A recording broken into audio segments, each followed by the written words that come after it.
आपली dead body असते ती आपण जाळतो. जाळली की त्याची राख उरते.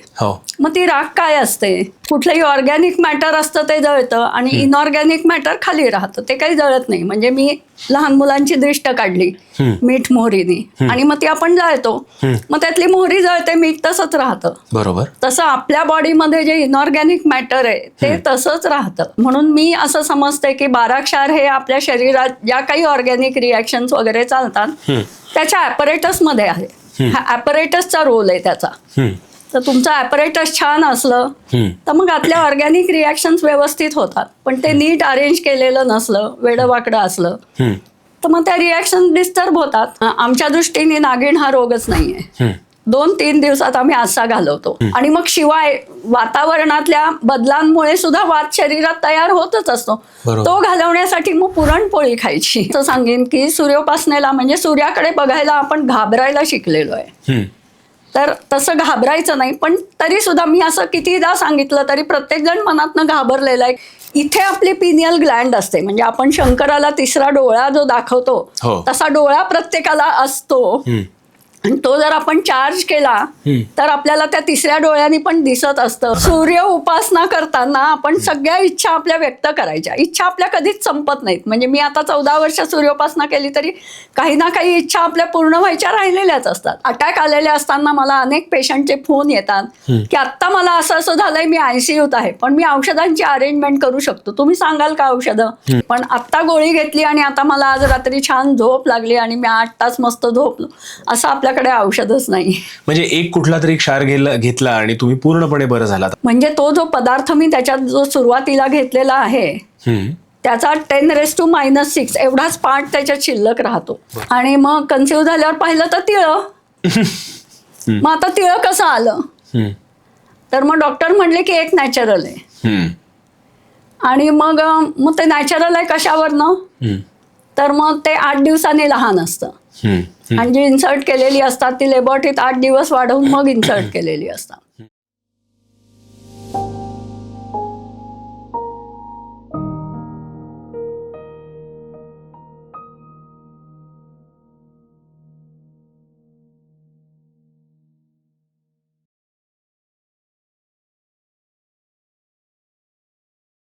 हाय, हॅलो, नमस्कार, वेलकम बॅक टू इनोटॉक्स. इनोटॉक्सच्या आज स्टुडिओमध्ये आपल्यासोबत आहेत माधुरी पेठे मॅडम. माधुरी पेठे मॅडम यांनी गेली 19 ते 20 वर्ष 12 क्षाराची उपासना किंवा अभ्यास केला आहे. 12 क्षार शिकून त्यांनी अनेक रुग्णांना वेगवेगळ्या आजारातून देखील बरं केलं आहे. आणि इतकंच नव्हे तर 12 क्षाराचं ज्ञान हे ते हजारो लोकांपर्यंत पोचवत असतात. खरं सांगायचं तर ह्या एपिसोडच्या रिसर्चच्या वेळेला जेव्हा मी पेठे मॅडमशी बोलत होतो त्यावेळेला त्यांनी अशा काही केसेस सांगितल्या, अशा आजारांच्या केसेस सांगितल्या, मग तो कॅन्सर असो किंवा ब्लड प्रेशर असो किंवा कोलेस्ट्रॉल असो किंवा अगदी पार्किन्सन्स, अल्झायमर्स अशा केसेस असो, की ज्या केसेसमध्ये सुद्धा या 12 क्षारांनी त्या रुग्णाला खरंच बरं वाटलंय आणि काही ठिकाणी तर तो पूर्णपणे आजार बरा झालेला आहे. पण 12 क्षार म्हणजे नेमकं काय? 12च का? 12 क्षारांचा अभ्यास कसा करावा? 12 क्षारांनी काय केसेस मॅडमनी बऱ्या केल्या आहेत? अशा अनेक विषयांवरती आज आम्ही चर्चा करणार आहोत. हा एपिसोड तुम्ही शेवटपर्यंत बघायला विसरू नका. कारण की कसं आहे ना, आयुर्वेद, होमिओपॅथी, ॲलोपॅथी तसंच 12 क्षार होऊ शकतं का? असा एक प्रश्न आजच्या एपिसोडमध्ये आपण हाताळणार आहोत. पेठे मॅडम, वेलकम टू इनोटॉक्स. नमस्कार. खूप प्रश्न डोक्यामध्ये येत आहेत, पण पहिल्या प्रश्नाने सुरुवात करू. 12 क्षार ही उपचार पद्धती म्हणजे नेमकं काय? कसं आहे पहा, आता 12 क्षार तसं जर्मन सायंटिस्टनी शोध लावला. परंतु जर्मन लोक कधी डेड बॉडी जाळत नाहीत ना. बरोबर, ते हिंदू धर्म, आपण हिंदू धर्मात जाळतो, म्हणून बहुधा त्याचं हिंदू धर्माशी भरपूर कनेक्शन असावं. किंवा मी म्हणजे आपण हिंदू आहोत, आपण भारतीय आहोत, म्हणून मी असा विश्वास ठेवलेला आहे की ही हिंदू लोकांचीच विद्या आहे, सनातन धर्म यांची भारतातली विद्या आहे, असा माझा समज आहे. खरं मला माहिती नाही. पण मग कसं आहे, आपली डेड बॉडी असते ती आपण जाळतो. हो जाळली की त्याची राख उरते. हो मग ती राख काय असते तर कुठलंही ऑर्गॅनिक मॅटर असतं ते जळतं आणि इनऑर्गॅनिक मॅटर खाली राहतं, ते काही जळत नाही. म्हणजे मी लहान मुलांची दृष्ट काढली मीठ मोहरीने आणि मग ती आपण जाळतो, मग त्यातली मोहरी जळते, मीठ तसंच राहतं. बरोबर. तसं आपल्या बॉडीमध्ये जे इनऑर्गॅनिक मॅटर आहे ते तसंच राहतं. म्हणून मग ती जी राख उरते, पूर्वीचे लोक सांगायचे की ही फक्त 3 चिमटी राख असते अख्ख्या शरीराची. तर ह्या 3 चिमटी राखेमध्ये फक्त इनऑर्गॅनिक आपल्या शरीरात असलेलं इनऑर्गॅनिक मॅटर असतं. तर असं सायंटिस्ट लोकांच्या लक्षात आलं. मग त्याचा अनालिसिस केला. अनालिसिस केल्यावर त्याच्यात मुख्यत्वे हे 12 सॉल्ट सापडले. 12 सॉल्ट्स म्हणजे क्षार. तर हे सापडल्यानंतर मग पुढचा प्रश्न डोक्यात आला की आपली सगळी लाईफ सायकल आहे ती कंबशन बेस्ड आहे ना, म्हणजे ज्वलन क्रिया शरीरात चाललेली असते. बरोबर. अग्नी असतो, डायजेशन अग्नीवर असतं, सगळं असतं. मग हे न जळणारे सॉल्ट्स किंवा हे इनऑर्गॅनिक मॅटर आपल्या शरीरात नेमकं काय करत असेल, कारण हे जळत तर नाही ना. मग हे काय करत असणार आपल्या शरीरात. तर मग असं लक्षात आलं की आपल्या स्वास्थ्याचा एक सांगाडा असतो की तो सांगाडा जेव्हा परफेक्ट असतो किंवा त्याला आपण ऑरा पण म्हणू शकतो, तर तो ह्या न जळणाऱ्या पदार्थांचा बनलेला असावा की जो जसाच्या तसा राहिला की मग बाकीच्या रिॲक्शन्स व्यवस्थित होतात. म्हणून मी असं समजते की 12 क्षार हे आपल्या शरीरात ज्या काही ऑर्गॅनिक रिॲक्शन्स वगैरे चालतात त्याच्या ॲपरेटसमध्ये आहे. हा ॲपरेटसचा रोल आहे त्याचा. तर तुमचं ॲपरेटस छान असलं तर मग आतल्या ऑर्गॅनिक रिॲक्शन्स व्यवस्थित होतात. पण ते नीट अरेंज केलेलं नसलं, वेडंवाकडं असलं तर मग त्या रिॲक्शन डिस्टर्ब होतात. मग आपल्याला वेगवेगळ्या तक्रारी येतात. मग त्या तक्रारीनुसार आपण त्या तक्रारींना रोगांची नावं दिलेली आहेत. आपण त्याला रोग म्हणतो. अशी रोगांची नावं दिलेली आहेत. पण 12 क्षार म्हणल्यावर तुम्ही क्षार म्हणजे सॉल्ट्स हे सांगितलं, तर हे 12 सॉल्ट्स कुठले आणि हे 12च का, 11 का नाही, 13 का नाही, 15 12 शरीरात असतात म्हणून 12. आपल्या शरीरात 12 आहेत म्हणून 12. आणि ते तसे स्टेबल असतात. क्षार सगळे स्टेबल असतात. म्हणजे मी फार केमिस्ट्री शिकलेली नाहीये, पण ऍसिड आणि अल्कली हे तसे ऍक्टिव्ह असतात. आणि ऍसिड अल्कलीची रिॲक्शन झाली की सॉल्ट आणि वॉटर तयार होतं. तर हे जे सॉल्ट असतात हे एकदम स्टेबल असतात आपल्या शरीरात.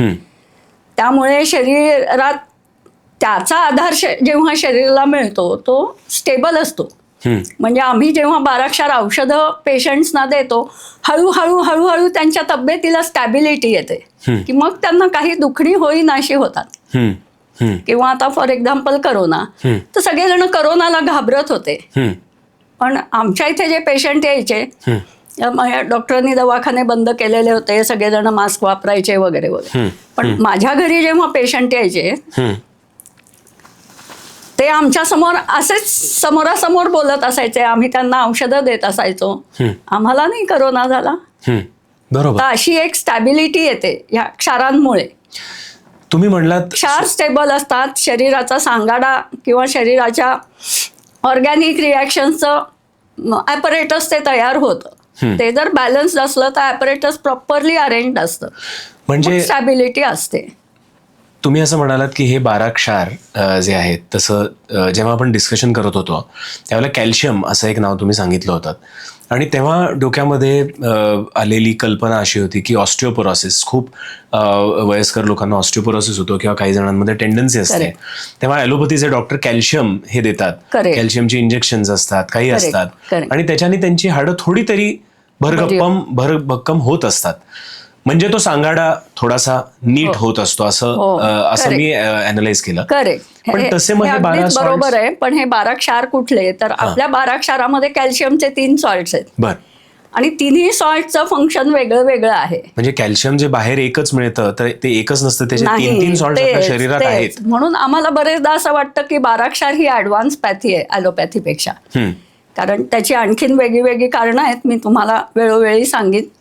पण ही ऍडव्हान्स पॅथी आहे.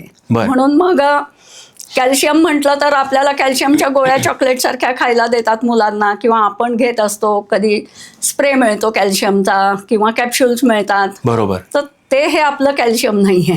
किंवा रात्रीची झोप लागावी म्हणून मॅग्नेशियम घ्या म्हणतात. करेक्ट. तर मॅग्नेशियमचा आपल्या 12 क्षारातही एकच सॉल्ट आहे, पण बरं. कॅल्शियमचे 3 सॉल्ट्स आहेत. बर. आणि त्यातलं जे आपल्याला डॉक्टर कॅल्शियम देतात त्यांनी हाडं तयार होतात. हा. पण हाडं मजबूत राहण्यासाठी त्याच्या वरती एक लेप असतो तर तो कॅल्शियम फ्लोराईडचा असतो. बर. तर ते जेव्हा स्ट्रॉंग असतं तेव्हा आपली हाडं स्ट्रॉंग होतात. बर बर. नुसतं त्या घेतलेल्या कॅल्शियमनी हाडं स्ट्रॉंग होत नाहीत. म्हणून मग तो जो सॉल्ट आहे कॅल्शियम फ्लोराईड तो आम्ही देतो पेशंटना. ओके. म्हणजे मग आता मी घर बांधलं हो. तर नुसत्या भिंती बांधून होत नाही, त्याच्यावर आपण प्लास्टरिंग करतो. बरोबर. तसं ह्या कॅल्शियम फ्लोराईडचं प्लास्टरिंग असतं, मग आता त्याचे पोपडे पडणार नाही. बरोबर. म्हणजे जसं तुम्ही कॅल्शियमचे म्हणलात, मॅग्नेशियमचे म्हणलात, तसे अजून कुठले ह्याचे सॉल्ट्स असतात? सांगते ना, 3 कॅल्शियमचे सॉल्ट्स आहेत. आणि ते 3 कसे आहेत, एकानी हाड बनतं, एकानी मी सांगितलं तसं वरचा सरफेस बनतो, आणि एक आतल्या लेअरमध्ये असतं की जिथे आपल्या बोन मॅरो मध्ये रक्त तयार होतं. मग रक्तापर्यंत गेलेली इन्फेक्शन तिथपासून त्याचं प्रोटेक्शन करतं. म्हणून हा जो कॅल्शियमचा 3रा सॉल्ट आहे तो सगळ्या अँटीबायोटिकच्या पलीकडे जाऊन काम करतो. म्हणून अँटीबायोटिकनी बरे न झालेले इन्फेक्शन्स जे असतात, रोग असतात, इन्फेक्शन्स असतात, ती आम्ही 12 क्षारांनी बरी करू शकतो.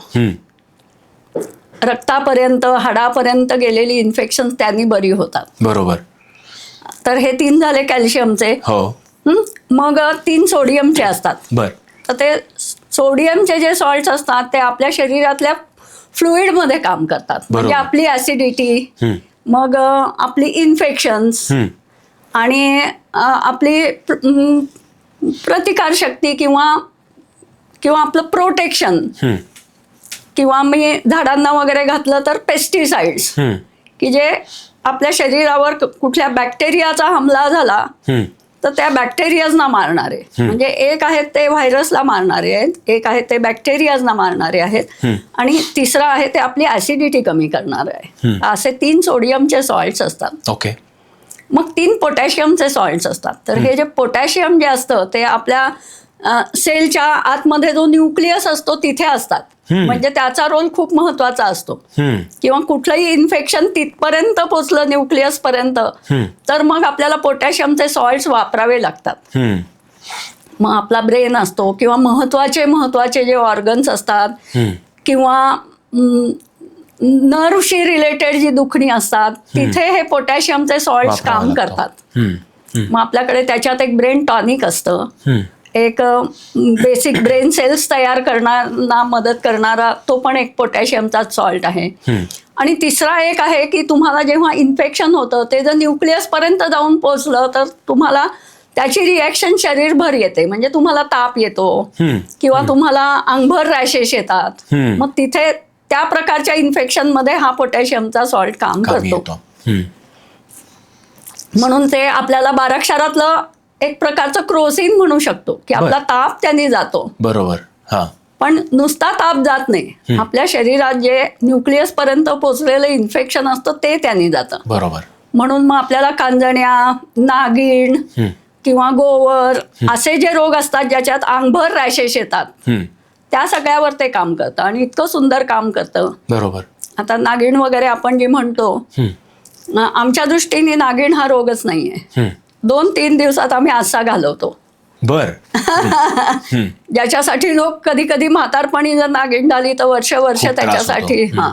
आणि ते नंतर जे रेसिड्यूज उरतात ते नर्वशी रिलेटेड असतात, आणि आम्ही नागिणीवर नर्वशी रिलेटेडच सॉल्ट वापरतो. म्हणून मग ते प्रकार आमच्या औषधाने होत नाहीत. बरोबर. पण मग इतकी सुंदर ते झालं आणि अजून आता 9 सॉल्ट झाले. 3 कॅल्शियमचे, 3 सोडियमचे, 3 पोटॅशियमचे. मग त्याच्यानंतर एक मॅग्नेशियमचा सॉल्ट आहे, मॅग्नेशियम फॉस्फेट. मग एक आयर्नचा आहे, फेरम फॉस, म्हणजे आयर्न फॉस्फेट. आणि एक सिलिकॉन डायऑक्साईड, सिलिका, म्हणजे आपली वाळू जी असते त्याच्यापासून एक सॉल्ट आहे, तो पण आपल्या शरीरात असतो. तर हे 3 आणखी असे 12 सॉल्ट्स तयार होतात. आणि मग जवळजवळ प्रत्येक पॅथीमध्ये या 12ही सॉल्टचा अभ्यास करावा लागतोच आणि केलेला आहे. ॲलोपॅथीमध्ये तर भरपूर संशोधन होतं, म्हणून त्यांना तर हे सॉल्ट काय करतात हे माहितीच आहे. परंतु ते जे औषध देतात ते क्रूड फॉर्ममध्ये देतात आणि आपण जे औषध देतो ते सूक्ष्म करून देतो. म्हणून आपल्या औषधांसाठी नॅनो टेक्नॉलॉजी वापरली गेलेली आहे. ती औषध सूक्ष्म करायची जी पद्धत असते आणि मग नॅनो टेक्नॉलॉजिकली ते कसे ॲक्टिव्ह होतात असा अभ्यास त्या काळी कदाचित झाला असावा आणि अकॉर्डिंगली ते आपण नॅनो टेक्नॉलॉजिकली प्रिपेअर करतो औषध आणि ते देतो, म्हणून मग त्याची ॲक्शन फास्ट असते. पण मग एक प्रश्न असा येतो मॅडम की तुम्ही म्हणता की नॅनो टेक्नॉलॉजी सारखं ही उपचार पद्धती आहे, तर होमिओपॅथी ही सुद्धा नॅनो टेक्नॉलॉजी किंवा करेक्ट नॉन मटेरियल डोसेसवर म्हणजे अगदी कमी प्रमाणामध्ये दिलेल्या डोसवरतीच काम करतं आणि आजार बरं करतं. करेक्ट. पण तसंच हे आहे, म्हणजे हे सुद्धा तसंच आहे, पण ह्याच्यात फक्त 12 सॉल्टवरच काम केलंय कारण आपल्या शरीरात 12 मुख्य आहेत आणि तीच सगळ्या ऑर्गॅनिक रिॲक्शनमध्ये कॅटॅलिस्ट म्हणा, म्हणजे केमिस्ट्रीत कॅटॅलिस्ट म्हणतात म्हणून, पण ती मदत करत असतात किंवा माझ्या दृष्टीने ते ॲपरेटस तयार होतं. खरंच कुतूहल अजून वाढलंय. 12 क्षार हे तुम्हाला कधी समजलं? म्हणजे तुमचा काही पर्सनल एक्सपिरियन्स होता का की आयुष्यामध्ये काही गोष्टी घडल्या ज्याच्यामुळे 12 क्षार तुमच्या आयुष्यात आलं?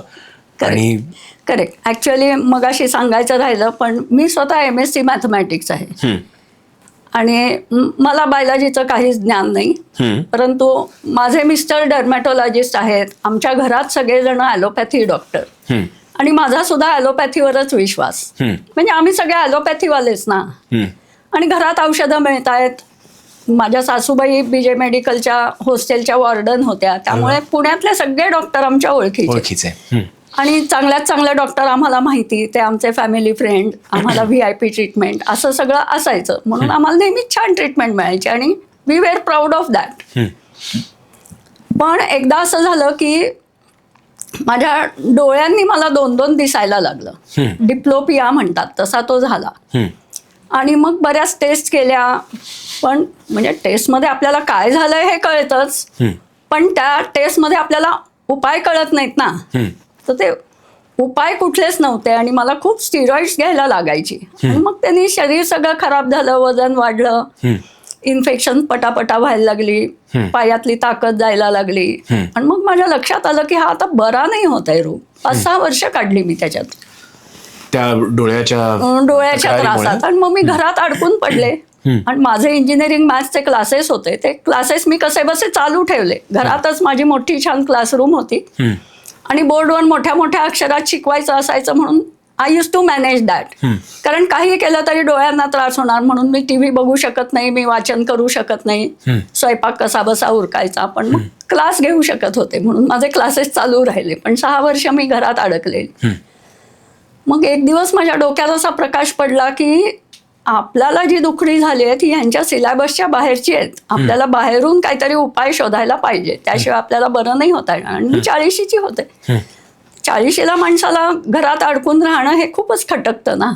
त्यासाठी आपण हवे तितके हातपाय मारायला तयार असतो आणि तेवढी ताकद पण असते आपल्या अंगात. मग मी वेगवेगळ्या गोष्टी शोधायला सुरुवात केली. मेडिटेशन शिकले, प्राणायाम शिकले, व्यायाम करायला लागले. पण मग एक दिवस मला एकीने सांगितलं की माझी एक मैत्रीण 12 क्षार शिकवते, तर तू जाशील का, तुला आवडतं ना शिकायला. म्हणून मी तिथे गेले. आपला तर विश्वास नाही, आपलं कोपऱ्यात माणसासारखं बसून राहायचं. त्यांनी काही सांगितलं तरी मनात असं यायचं की असं शक्य नाहीये, असं शक्य नाहीये. पण मग एक दिवस माझ्याकडे माझे मॅथ्सचे क्लासेस होते ना, तर दुपारच्या वेळात असे पर्सनल 1-to-1 असे क्लासेस चालायचे. तर एक नॅनो टेक्नॉलॉजी शिकणारा मुलगा माझ्याकडे मॅथ्स शिकायला यायचा. आम्ही गप्पा मारता मारता मी त्याला नेहमी विचारायची की तुम्ही नॅनो टेक्नॉलॉजीत काय शिकता. आणि एक दिवस माझ्या डोक्यात प्रकाश पडला की ही सगळी जी नॅनो टेक्नॉलॉजी हा मुलगा आपल्याला सांगतो ती सगळी इथे अप्लाय होतीये. म्हणजे हे काहीतरी एक वेगळं सायंटिफिक आहे, ज्याला मी कधी सायंटिफिक समजत नव्हते. त्यावेळेस मला प्रकाश पडला आणि मला असं वाटलं की मी पण घेऊन बघते. बरं, त्या बाई औषधं द्यायच्या, मी घेतली नाहीत त्यांच्याकडनं औषधं, कारण माझा विश्वास नव्हता. पण त्या शिकवतात म्हणून मी तिथे जात होते की मला असं कुठलंही नॉन कन्व्हेन्शनल औषध घ्यायचं असलं तर मला माहिती पाहिजे मी काय घेते. त्यांनी दिलंय आणि मी घेतलंय असं मला नको होतं, म्हणून मग मी तिथे शिकायला गेले. पण मग शिकता शिकता माझ्या त्यातलं सायन्स, त्यातलं लॉजिक असं सगळं लक्षात यायला लागलं. आणि मग माझी मानसिक तयारी झाली की आपण घेऊन बघूया. मग मी केली सुरुवात घ्यायला. आणि मग माझ्या आलं लक्षात की हे जे काय आपण नॅनो टेक्नॉलॉजीत शिकतो त्यानुसार हे सॉल्ट सगळे छान ॲक्टिव्ह झालेले आहेत, हे आपल्याला लवकर रिझल्ट देत आहेत, यांनी ॲसिडिटी अशी लगेचच जाते किंवा कुठलीही दुखणी अशी पटापट जात आहेत. आणि मग खूप विश्वास बसला. मग विश्वास बसल्यानंतर मग दरवेळेस होमिओपॅथी औषधांच्या दुकानासमोर जाताना मी एक पुस्तक विकत घ्यायची 12 अक्षराचं, आठवड्याभरात ते वाचून काढायची. असं करत करत मग तो अभ्यास वाढत गेला. मग असं वाटायला लागलं आता आम्ही डॉक्टरांच्या घरातली माणसं, आमच्या घरी कितीतरी फॅमिली फ्रेंड त्यांची दुखणी आमच्याशी बोलायचे ना. मग वाटायचं की ह्याला आपण काय देऊ शकतो, त्याला आपण काय देऊ शकतो. मला तर कोणी विचारणार नाही ना, माझ्या मिस्टरांना विचारणार. तक्रार तुमची बरी व्हायला लागली होती तोपर्यंत? हो, मग नंतर 12 अक्षरांनी माझी डोळ्याची तक्रार व्यवस्थित बरी झाली. मी परत स्कूटर वगैरे चालवायला लागले, बाहेर हिंडायला लागले. आणि जेव्हा मला बाहेरची हवा मिळायला लागली त्यावेळेस मी फार खुश झाले की चला मी वाऱ्यात फिरून येऊ शकते. ते सगळं व्हायला लागलं होतं. पण त्याच्यामध्ये थोडीशी अप्स डाऊन्स राहिली होती. कारण कसं आहे, आता हा विषय जसा आता ॲलोपॅथी कशी शिकली जाते की तुम्ही लॅबॉरेटरीमध्ये काही एक्सपेरिमेंट्स केलेले असतात आणि मग ते तो जो प्रॉपर स्टडी असतो आणि प्रिसाइजनेस असतो तसा ह्याच्यात येऊ शकत नाही ना. आम्ही कोणी किंवा आमच्या बाईंनी किंवा कोणी लॅबॉरेटरीपर्यंत पोहोचून अभ्यास केलेला नाहीये.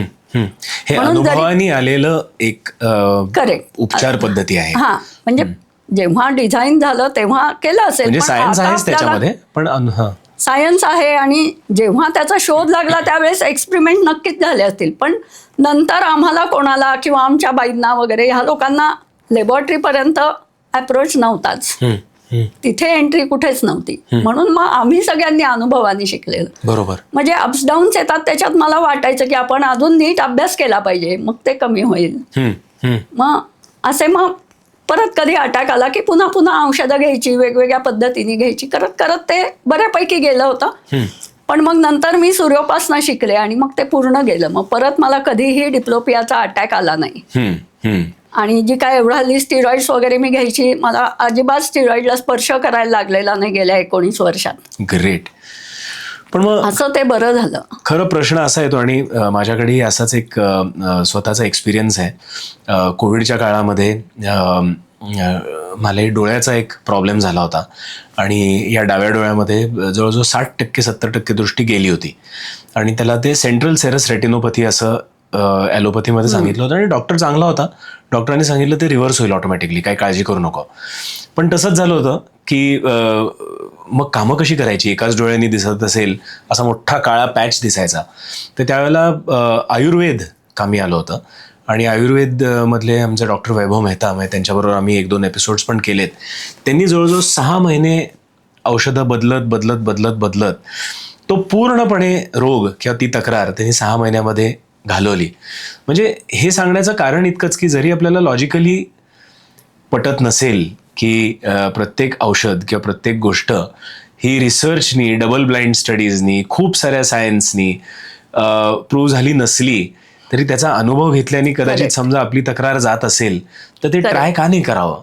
करेक्ट. असा तो विचार आला. मला सुद्धा खूपदा आयुष मंत्रालयाला अप्रोच व्हावं असं वाटतं, कारण की माझ्याकडे आता अनुभव खूप जमले. बरोबर. पण आता मला ते ऍक्च्युअली लॅबॉरेटरीत कसं प्रूव्ह करतात ते बघायचंय, शिकायचंय आणि प्रूव्ह पण करायचंय. प्रूव्ह होईल याची मला खात्री आहे, कारण की आम्हाला उगीच असे अनुभव येणार नाहीत ना. अगदी बरोबर. हे काही म्हणजे सुडो सायन्स असू शकत नाही किंवा. बरोबर. आपल्याला आयुर्वेदचा विषय निघाला म्हणून आयुर्वेद आणि 12 अक्षरामध्ये काही साम्य आहे? खूप साम्य आहे. म्हणजे ऍक्च्युअली ह्याचा उगमच आयुर्वेदातनं झाला असावा. आणि आयुर्वेदाच्या प्रिन्सिपलमध्ये 12 अक्षर जातं. म्हणजे आयुर्वेद हे 12 अक्षराच्या प्रिन्सिपलवरच काम करतं. बर. असं मला खूपदा रामदेव महाराजांच्या बोलण्यातनं कळतं. मी रामदेव महाराजांना खूप मानते आणि त्यांचे आमचे प्रिन्सिपल्स अगदी पॅरलल जातात. आणि आयुर्वेदात सुद्धा 12 अक्षर वापरलेली असणार, कारण की आपल्या चरक संहितेत, सुश्रुत संहितेत वगैरे 12 अक्षराची संस्कृतमध्ये नावं आहेत. ओके. तर ते वापरत असणार आणि ते भस्म स्वरूपात वापरतात. भस्म म्हणजे काहीतरी वस्तू जाळायची आणि त्याची जे राख उरते ती थोडी प्युरिफाय करायची की मग भस्म तयार होतं. बरोबर. ॲलोपॅथी डॉक्टर आपल्याला सांगतात की त्यात मेटल्स असतात, हो. हेवी मेटल्स असतात, तुम्ही भस्म नका वापरू. बरोबर. पण ती जी भस्म असतात त्यातच 12 क्षार असतात. 12 बरोबर. क्षारातले काही क्षार म्हणजे आता बरोबर. ज्या गोष्टीपासून भस्म तयार केलेलं असेल त्यात असलेले क्षार त्याच्यात शिल्लक राहतात. पण हा महत्वाचा विषय आहे. म्हणजे जरी आपण भस्म म्हणलं की वापरतात ते आणि भस्मांनी बरं करतात, मग ते 12 क्षारच आहेत ते. करेक्ट. आणि जसं 12 क्षारामध्ये ट्रायच्युरेशन म्हणजे घोटून घोटून पदार्थ बारीक केला जातो, तो चरक संहितेत दिला आहे. म्हणजे आपला हा जो चरक असतो ना, बोटीच्या आकाराचा खल, तर त्याच्यात असं घोटून घोटून करतात, तर त्यालाच पोटेंटायझेशन म्हणतात. ओके. तर ते पोटेंटायझेशन करूनच 12 क्षार तयार करतात. तसं ते भस्म पण पोटेंटाईज करतात. बरोबर. पोटेंटाईज केली की ती आणखीन ऍक्टिव्ह होत जातात. बरोबर. आणि मग पेशंट बरा होतो. म्हणून मग जे खूप मोठी मोठी दुखणी असतात ती आयुर्वेदामध्ये भस्माने बरी करतात. म्हणजे कमीत कमी ते 12 डोस मध्ये क्षारच सुद्धा आहे. त्याचा उपयोग होतो. करेक्ट. आणि एकदम प्युरिफाईड फॉर्म मध्ये. मग 12 क्षारात आता कसं आहे, 12 क्षारांची आपल्याकडे केमिकल फॉर्म्युले असतात. बरोबर. मग जेव्हा आपण तो पर्टिक्युलर सॉल्ट घेतो तेव्हा तो जो फॉर्म्युला तिथे असतो तोच पदार्थ आपल्या पोटात जातो. बरोबर. बाकी त्याच्या जोडीला काही नसतं, फक्त मिल्क शुगर असते, बाकी काही नसतं. मिल्क शुगरमध्ये त्याला ट्रायच्युरेट करतात म्हणून ती तेवढी असते. बरोबर. आयुर्वेदामध्ये जसं तुम्ही आता म्हणालात की हे भस्मामध्ये ते 12 क्षार सापडतात, पण आयुर्वेदाचा म्हणजे डॉक्टर मेहतांकडनंच मिळालेलं ज्ञान असं या पॉडकास्टमधनं की त्यांनी सांगितलं होतं की आयुर्वेदामध्ये फूड इज मेडिसिन याला सुद्धा खूप महत्व आहे. म्हणजे आपण जेव्हा ताट वाढतो तेव्हा प्रत्येक त्याच्यामध्ये चवी असतात. Correct. आणि रंग असतात. अनेक अनेक रंग असतात आणि पदार्थ असतात. तसंच मग एक प्रश्न असा येतो की, आणि तुमच्या व्हिडिओमध्ये सुद्धा तुम्ही बोलला होतात की पुरणपोळी हा समजा आपण Correct. विषय घेतला तर पुरणपोळीमध्ये सुद्धा क्षार सापडतात. तर Correct. पुरणपोळीचं तर तुम्ही सांगाच, पण आपल्या रोजच्या जेवणामध्ये सुद्धा हे क्षार असतात का? अगदी असतात. आपल्या वनस्पतींमध्ये सुद्धा वेगळे वेगळे क्षार असतात आणि त्यातल्या आपल्या शरीराला कुठल्या रोगात कुठले गरजेचे आहेत त्यानुसार आयुर्वेदिक औषध तयार केलं जातं. त्याचे उदाहरणार्थ? काढे किंवा त्याची आसव, अर्क अशा प्रकारे औषधं तयार करतात आणि त्यातले क्षार वेगळे करून त्याला पोटेंटाईज केलं की आपलं 12 क्षार औषध तयार होतं. आणि हा पुरणपोळीचा विषय काय? सांगते ना. तर आता ही जी औषधं असतात किंवा सॉल्ट्स असतात ते आपल्याला अन्नातनं मिळतच असतात आणि आपल्या शरीराला गरजेचे असतात. म्हणून डायजेशन प्रोसेसमध्ये ते कसे प्रोसेस करायचे, शरीरात कुठे नेऊन ठेवायचे वगैरे हे सगळं शरीराला कळत असतं. पण आपण जे 12 क्षार घेतो ते पोटेंटाईज असतात, तर त्याच्यात औषध जे सूक्ष्म असतं ते आयोनिक फॉर्ममध्ये असतं. त्यामुळे ते इलेक्ट्रिकली शरीरात जातं. बर. आणि मग जिथे रोग असतो तिथे त्याचे निगेटिव्ह फोकसेस तयार झालेले असतात, तिथे ते अट्रॅक्ट होतं आणि तिथेच ते जातं, शरीरभर फिरत नाही. तर आता पुरणपोळीत सॉल्ट असतात. म्हणजे मुख्य पुरणपोळीबद्दलच जर बोलायचं झालं तर पुरणपोळीमध्ये मॅग्नेशियम रिलेटेड सॉल्ट असतो. बर. आणि त्या सॉल्टमुळे आपल्या शरीरामधलं जे बॉडी पेन असतं ते आणि वात पित्त कफ हे जे 3 प्रकार आहेत त्यातलं वात, तर तो वात जो असतो तो आपल्या बॉडी पेनशी रिलेटेड असतो आणि आपल्याला येणाऱ्या सगळ्या अटॅकशी रिलेटेड असतो. बर. तर बरेचसे अटॅक्स आपल्याला पावसाळ्यात किंवा हिवाळ्यात किंवा थंडीनी येतात. हो. हा, पण उष्णतेमध्ये हे मॅकफॉसचं काम जास्ती छान चालतं म्हणून मग उन्हाळ्यात ते अटॅक्स येत नाहीत. आता आपल्याला पावसाळ्यात आपल्या चातुर्मासात देवा धर्माचं आपल्याला पुष्कळ असतं ना, आणि मग आपल्याला असं सांगितलेलं आहे की प्रत्येक सणावाराला तुम्ही पुरणपोळीचा नैवेद्य दाखवायचा. मग का? कारण की पावसाळ्यामध्ये अटॅक येण्याची शक्यता असते, तुमच्या शरीरातला वात वाढलेला असतो. बरोबर. वातुळ पदार्थ म्हणजे कांदा लसूण वगैरे तुम्ही खायची नसते. बरोबर. असं सांगितलेलं आहे चातुर्मासात. आणि मग शिवाय वातावरणातल्या बदलांमुळे सुद्धा वात शरीरात तयार होतच असतो. तो घालवण्यासाठी मग पुरणपोळी खायची. म्हणजे तो एवढा सुग्रास पदार्थ, सुंदर चवीला, तो खरं म्हणजे औषध आहे. तो आपण औषध म्हणून आपल्याला सांगितलेलं आहे की प्रत्येक सणाला श्रावण महिन्यात 4-5दा पुरणपोळी करा, श्रावण शुक्रवारी करा आणि प्रत्येक बैल पोळ्याला करा, कुठलाही सण येवो प्रत्येक वेळेस पुरणपोळीच करा. आणि तसंही कुठल्याही सणावाराला किंवा घरात आपल्या कुठलंही फंक्शन असलं तर देवाला जेव्हा आपण नैवेद्य दाखवतो तेव्हा थोडंसं तरी पुरण घालतोच आपण त्या नैवेद्यात. बरोबर. तर इतकं त्याचं महत्व आहे, कारण की वाताची लक्षणं प्रत्येक व्यक्तीमध्ये कायम असतात, तर तो सतत घालवायचा असतो. पण मग तो आपण चांगल्या पदार्थाने घालवू शकतो पुरणासारख्या. तर असं त्यांनी सायन्स आपल्या लाईफस्टाईलशी जोडलेलं आहे. पण मग जनरली आता आपला इनोटॉक्सचा ऑडियन्स सुद्धा बहुतांशी मराठी आहे आणि देशात आणि परदेशात देखील जो ऑडियन्स आहे, आणि मराठी घरामध्ये आपण जनरली बघितलंय की बॅलन्स्ड डाएट आपला असतंच. म्हणजे पातळ असतं, कोशिंबीर असते, 2 भाज्या असतात. तर ह्या सगळ्या जेवणामध्ये सुद्धा क्षार वेगवेगळे असतातच. तर मग प्रश्न असा येतो की रेग्युलर रोजच्या दैनंदिन जीवनात सुद्धा हे सगळे क्षार घेतल्यावर सुद्धा हे शरीरामध्ये कमी कसे पडतात? म्हणजे फूड प्रोसेसिंग किंवा अशा काही मॉडर्न पद्धतीने ते जातात का? नाही, म्हणजे पूर्वीच्या काळी जसा बॅलन्स डाएट होता तसा हल्ली आपण लाईफस्टाईल बदलली आहे ना. म्हणजे बऱ्याचशा घरांमध्ये आपण नुसतीच भाजी पोळी खातो, नाहीतर आमटी भातच खातो. वरण भात, भाजी पोळी, दही, कोशिंबीर, चटणी, लोणचं, असं सगळं आता आपण हल्ली खात नाही. 6 चवी घेत असं जर सगळं खात राहिलो तर तो बॅलन्स राहील. तो बॅलन्स आपण सगळ्यांनी आता मोडलाय. त्यामुळे आपल्याला डेफिशियन्सीज थोड्या जास्ती होत आहेत. आणि समजा अगदी चौरस आहार घेतला तरी सुद्धा कधी कधी डेफिशियन्सीज होतात, कारण की काही दुखणी आपल्याला आपल्या म्हणजे हेरिडेटरीली मिळालेली असतात, की आपल्या शरीराला त्या ठराविक प्रकारचे सॉल्ट जास्ती वापरायची सवय असते, म्हणून ते आपल्याला जास्ती प्रमाणात घ्यावे लागतात, पण ते आपल्याला माहिती नसतं. बरोबर. आपण सगळ्यांचा जो बॅलन्स डाएट असतो तोच आपण घेतो, पण आपल्याला अमुक एक सॉल्ट जास्ती घ्यायला हवंय तर हा पदार्थ मी जास्ती खायला, हे माहिती झालं तर काही होणार नाही. तसं आपण करत नाही, म्हणून मग आपल्याला तो कमी पडतो आणि त्या शरीराला तो जास्ती वापरायची सवय असते. आणि कदाचित असंही असेल का की म्हणजे प्रत्येकाची एक मानवी सेन्सिटिव्हिटी पण असते. आपण पुरणपोळीचा विषय घेतला म्हणून तो बोललो की पुरणपोळी 3-4 खाल्ल्या, एखाद्याला 5 खाव्याशा वाटल्या, 6 खाव्याशा वाटल्या, खूप पुरणपोळी त्यांनी खाल्ली. पण किंवा एखादी वस्तू आयर्न पाहिजे असेल तर आयर्नसाठी बीटरूट खूप खाल्लं, तर किती खाणार ना बीटरूट? खाऊन खाऊन खाऊन किती, how much will you eat? तर त्याचा उपाय म्हणून सुद्धा हे तुम्ही जसं म्हणलं फेरमचा तिथे सॉल्ट आहे, बाराक्षारचा वापर होऊ शकतो का? करेक्ट, त्याचा वापर होऊ शकतो. आणि आपण अन्नातनं जे घेतो ना ते क्रूड फॉर्म मध्ये असतात. बर.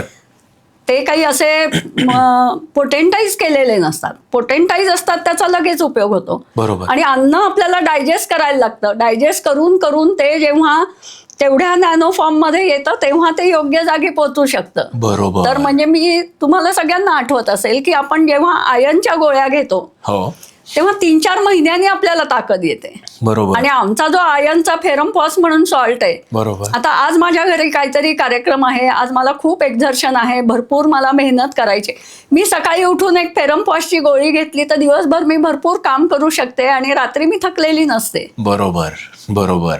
ही त्याची ब्युटी आहे, ही त्या औषधाची ब्युटी आहे. तुम्ही मगाशी म्हणालात की बाराक्षार हे औषध आपल्याला होमिओपॅथीच्या फार्मसीमध्ये सुद्धा मिळतं. तिथेच मिळतं. हे घेण्याची पद्धत कशी असते? काही नाही, हे घेणं इतकं सोपं आहे म्हणून तर आता आयुर्वेद मागे पडलाय. पण पूर्वी कसं आयुर्वेदात वनस्पतींपासून औषध केलेलं तर वनस्पती जवळपास मिळायच्या, काढे ओढे केले की घेऊन टाकायचं. बरोबर. ह्याला पोटेंटाईज करायला पूर्वी हाताने करत असत तर ते खूप अवघड होतं. आता मशिनरी आली आहे. बरोबर. मग आता बाराक्षारच जास्ती सोयीचे झालेत. गोळी नुसती तोंडात ठेवली आणि चघळली की झालं. पण ही चघळायची असं तुम्ही म्हणलात, म्हणजे ही डायजेस्टिव्ह सिस्टीमला बायपास करून डायरेक्ट सिस्टीम मध्ये जाते का? करेक्ट. आणि समजा चुकून पोटात गेली तरी ती डायजेस्टिव्ह सिस्टीमला बायपास करून ती आतल्या आत जिथे कुठे अपोजिट फोकसेस असतात तिकडे जातेच. ठीक आहे. पण जिभेतनं जेव्हा विरघळते, हळूहळू हळूहळू विरघळतं, त्यावेळेस त्याचा परिणाम जास्ती चांगला होतो. बरोबर. तुमच्या एका व्हिडिओमध्ये मी असंही ऐकलं होतं की बाराक्षाराच्या औषधाबरोबर, म्हणजे जी काय तक्रार आहे ती सोडवण्यासाठी, आणि आपण पुढे वेगवेगळ्या तक्रारींविषयी बोलणार आहोत तुम्ही सॉल्व्ह केलेल्या केसेंबाबतीत, पण बाराक्षाराबरोबर तुम्ही सूर्य उपासना आणि उपवास ह्याचा देखील तुम्ही उल्लेख केला होता एका पॉडकास्टमध्ये. तर सूर्य उपासना का आणि उपवास करण्याची काही पद्धत आहे का, असं जरा थोडं सांगते. आपण वेगवेगळ्या पॅथीजना क्रम द्यायचा विचार केला. आपल्याला मला क्रमाने लिहायच्यात सगळ्या पॅथीज. तर मी समजा एक असा पिरॅमिड काढला, तर पिरामिड म्हणजे त्याचा बेस मोठा असणार आणि जसं मी वर जाईल तसा बेस त्याचा छोटा छोटा आणि वरती फक्त एक सिंगल डॉट डॉट असणार असतो. हो. आणि मग आता क्रमाने मी एक एक एक एक पॅथी मांडते असं समजा धरलं तर मला सगळ्यात वरती जो डॉट असतो तिथे सूर्योपासना लिहावी लागेल. बरोबर. म्हणजे काय आहे, ह्याला आता बेस काहीच नाही, it is simply a point. Okay. म्हणजे काय तर ही सूर्योपासना आपण फक्त शिकायची आणि करायची. ओके. मग आपल्याला कुठलाही रोग झालेला असो तो बराच होतो. ह्या सूर्योपासनेला फक्त पॉझिटिव्ह डायरेक्शन आहे, म्हणजे त्याचे आपल्याला फायदेच फायदे मिळतात आणि त्याचा तोटा काहीच नाही. पण सूर्यामध्ये असं काय आहे, कारण की आमच्याकडे एक ॲस्ट्रॉलॉजर आल्या होत्या, डॉक्टर ज्योती जोशी, आणि त्यांनी प्रत्येक राशी भविष्यामध्ये उपाय सांगताना सुद्धा एक उपाय त्यांनी सांगितलाच आहे की सकाळी उठून तुम्ही सूर्याला अर्घ्य द्या. किंवा डॉक्टर मेहतांनी पण सांगितलं की सुरुवातीला ते ग्रॅटिट्यूडची एक प्रॅक्टिस करून सूर्यामध्येच चालायला जातात. किंवा एक यूट्यूबवरती एक पॉडकास्ट पण आहे जिथे एक व्यक्ती सूर्य उपासनेनी फक्त म्हणजे त्याला जेवण खाण काहीच लागलं नाही. सूर्योपासनेमध्ये असं काय आहे? हो, कारण आपण सगळेजण, आपला सगळ्यांचा जन्मच सूर्यप्रकाशापासून झालेला आहे. तर सूर्य तत्व आहे, त्यांनी आपलं अख्खं शरीर घडलेलं आहे. म्हणून आपल्या शरीराला लागणारी प्रत्येक गोष्ट त्या सूर्यप्रकाशातच आहे. पण नुसतं उन्हात चालायला जाणे, सनबाथ घेणे वगैरे हे सगळे वरवरचे उपाय आहेत. पण सूर्योपासना आपल्याला प्रिसाइजली शिकायला लागते. म्हणजे मग हळूहळू हळूहळू आपली भूक कमी होते आणि सूर्यापासून डायरेक्ट आपल्याला एनर्जी मिळते. म्हणजे पहा, आता झाडं असतात, ती काही रोज जेवत नाहीत ना. नाही. बरोबर. पण सूर्यप्रकाशात ठेवली की सूर्यप्रकाशापासून त्यांचे ते स्वतःचं अन्न बनवतात आणि मग ती वाढतात. पण माणसाला आपल्याला पण सूर्यतत्व लागतं. पण मग ते आपण कसं घेतो, तर आपण झाडांच्या थ्रू घेतो किंवा प्राण्यांच्या थ्रू, नॉन व्हेजिटेरियन फूडमध्ये त्यांच्या थ्रू आपण सूर्यतत्वच घेत असतो. बरोबर. पण जर आपण आपल्या शरीराला व्यवस्थित ट्रेनिंग दिलं तर झाडांसारखं आपलं अन्न आपणच तयार करू शकतो. बरोबर. आणि मग अशी जी पद्धतशीर सूर्योपासना आपण करतो त्यात मग आपल्याला फूड रिक्वायरमेंटच कमी होते.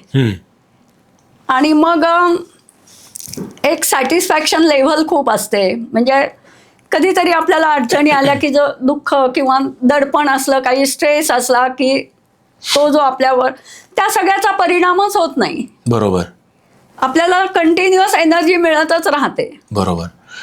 आमच्या इनोटॉक्सच्या ऑडियन्ससाठी जे आज बघतायत तुम्हाला, सूर्योपासना बेसिक लेवलला कशी करावी, कुठल्या वेळेला करावी, कुठल्या सूर्यामध्ये, म्हणजे सकाळच्या?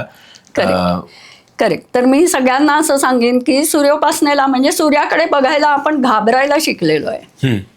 तर तसं घाबरायचं नाही. पण तरी सुद्धा मी असं कितीदा सांगितलं तरी प्रत्येक जण मनातनं घाबरलेला आहे की मी जास्ती उन्हात जायचं नाही, माझं अंग काळं पडेल, मी सूर्याकडे पाहिलं तर माझे डोळे बिघडतील वगैरे.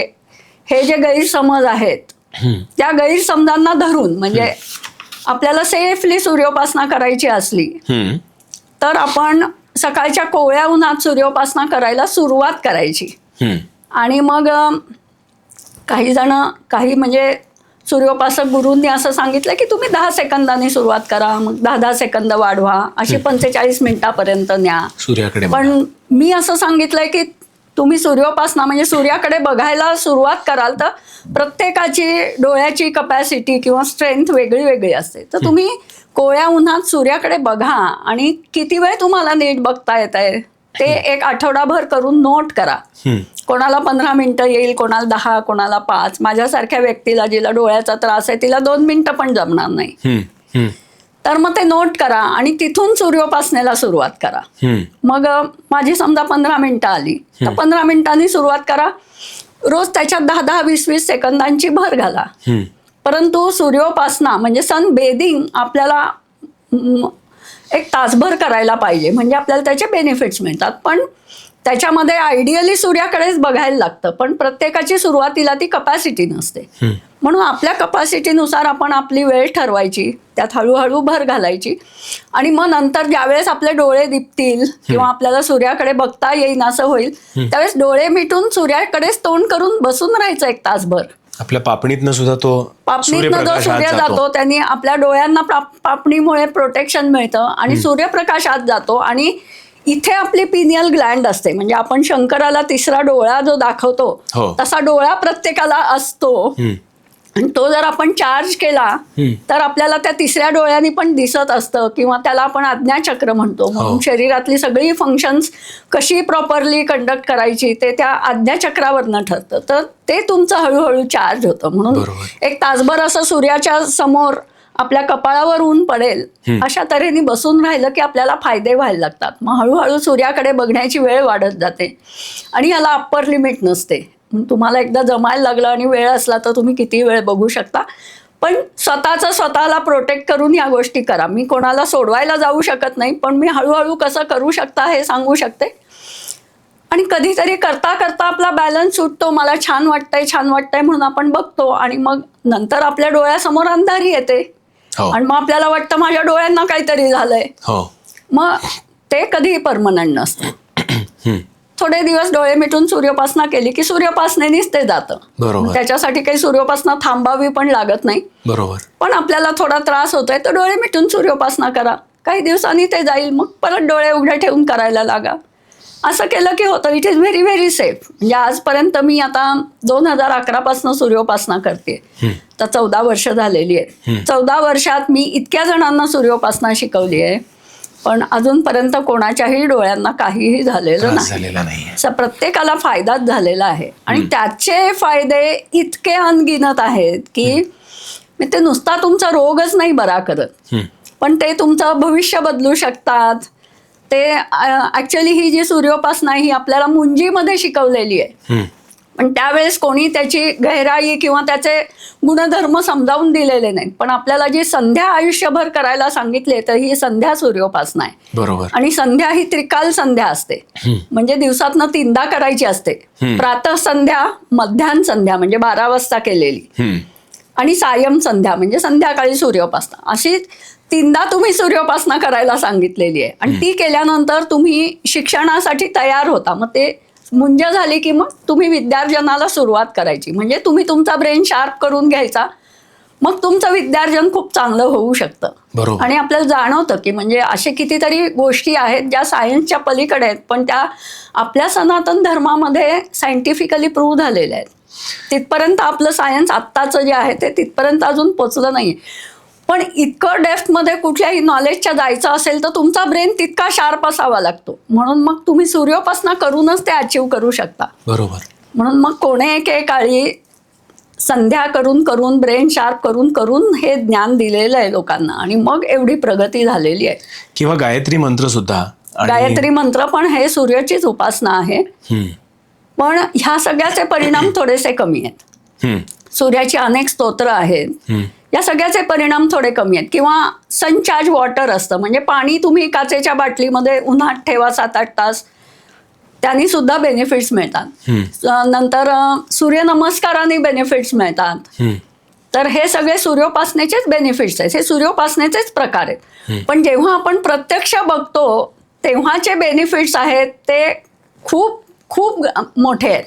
गंमतशीर गोष्ट आठवली. म्हणजे सांगते ना मी तुम्हाला. म्हणजे जर मला 1 तासाच्या सूर्योपासनेत जे काही बेनिफिट्स मिळतात तेवढे जर मला सूर्यनमस्काराने मिळवायचे असले तर मला रोज 108 सूर्यनमस्कार घालायला पाहिजे. पण सूर्योपासना किती सोपी आहे. मी उन्हात बसणार, हात हलवणार नाही, पाय हलवणार नाही, काही नाही. फार तर मी वेळ जावा म्हणून कुठली स्तोत्र किंवा गायत्री जप वगैरे करू शकते. पण माझ्या शरीराला कुठलाही धक्का लावायचा नाही. मी फक्त सूर्याकडे बघत बसणार आणि आपल्याला एनर्जी मिळणार, आपल्याला ज्ञान मिळणार. काही काही गोष्टींचं ज्ञान आपल्याला आपोआप मिळतं, ते मिळत राहणार. मग आपले जे नशिबातले जे निगेटिव्ह पॉइंट्स असतात की माझ्याच वाट्याला का असं, त्यातनं आपण बाहेर पडणार.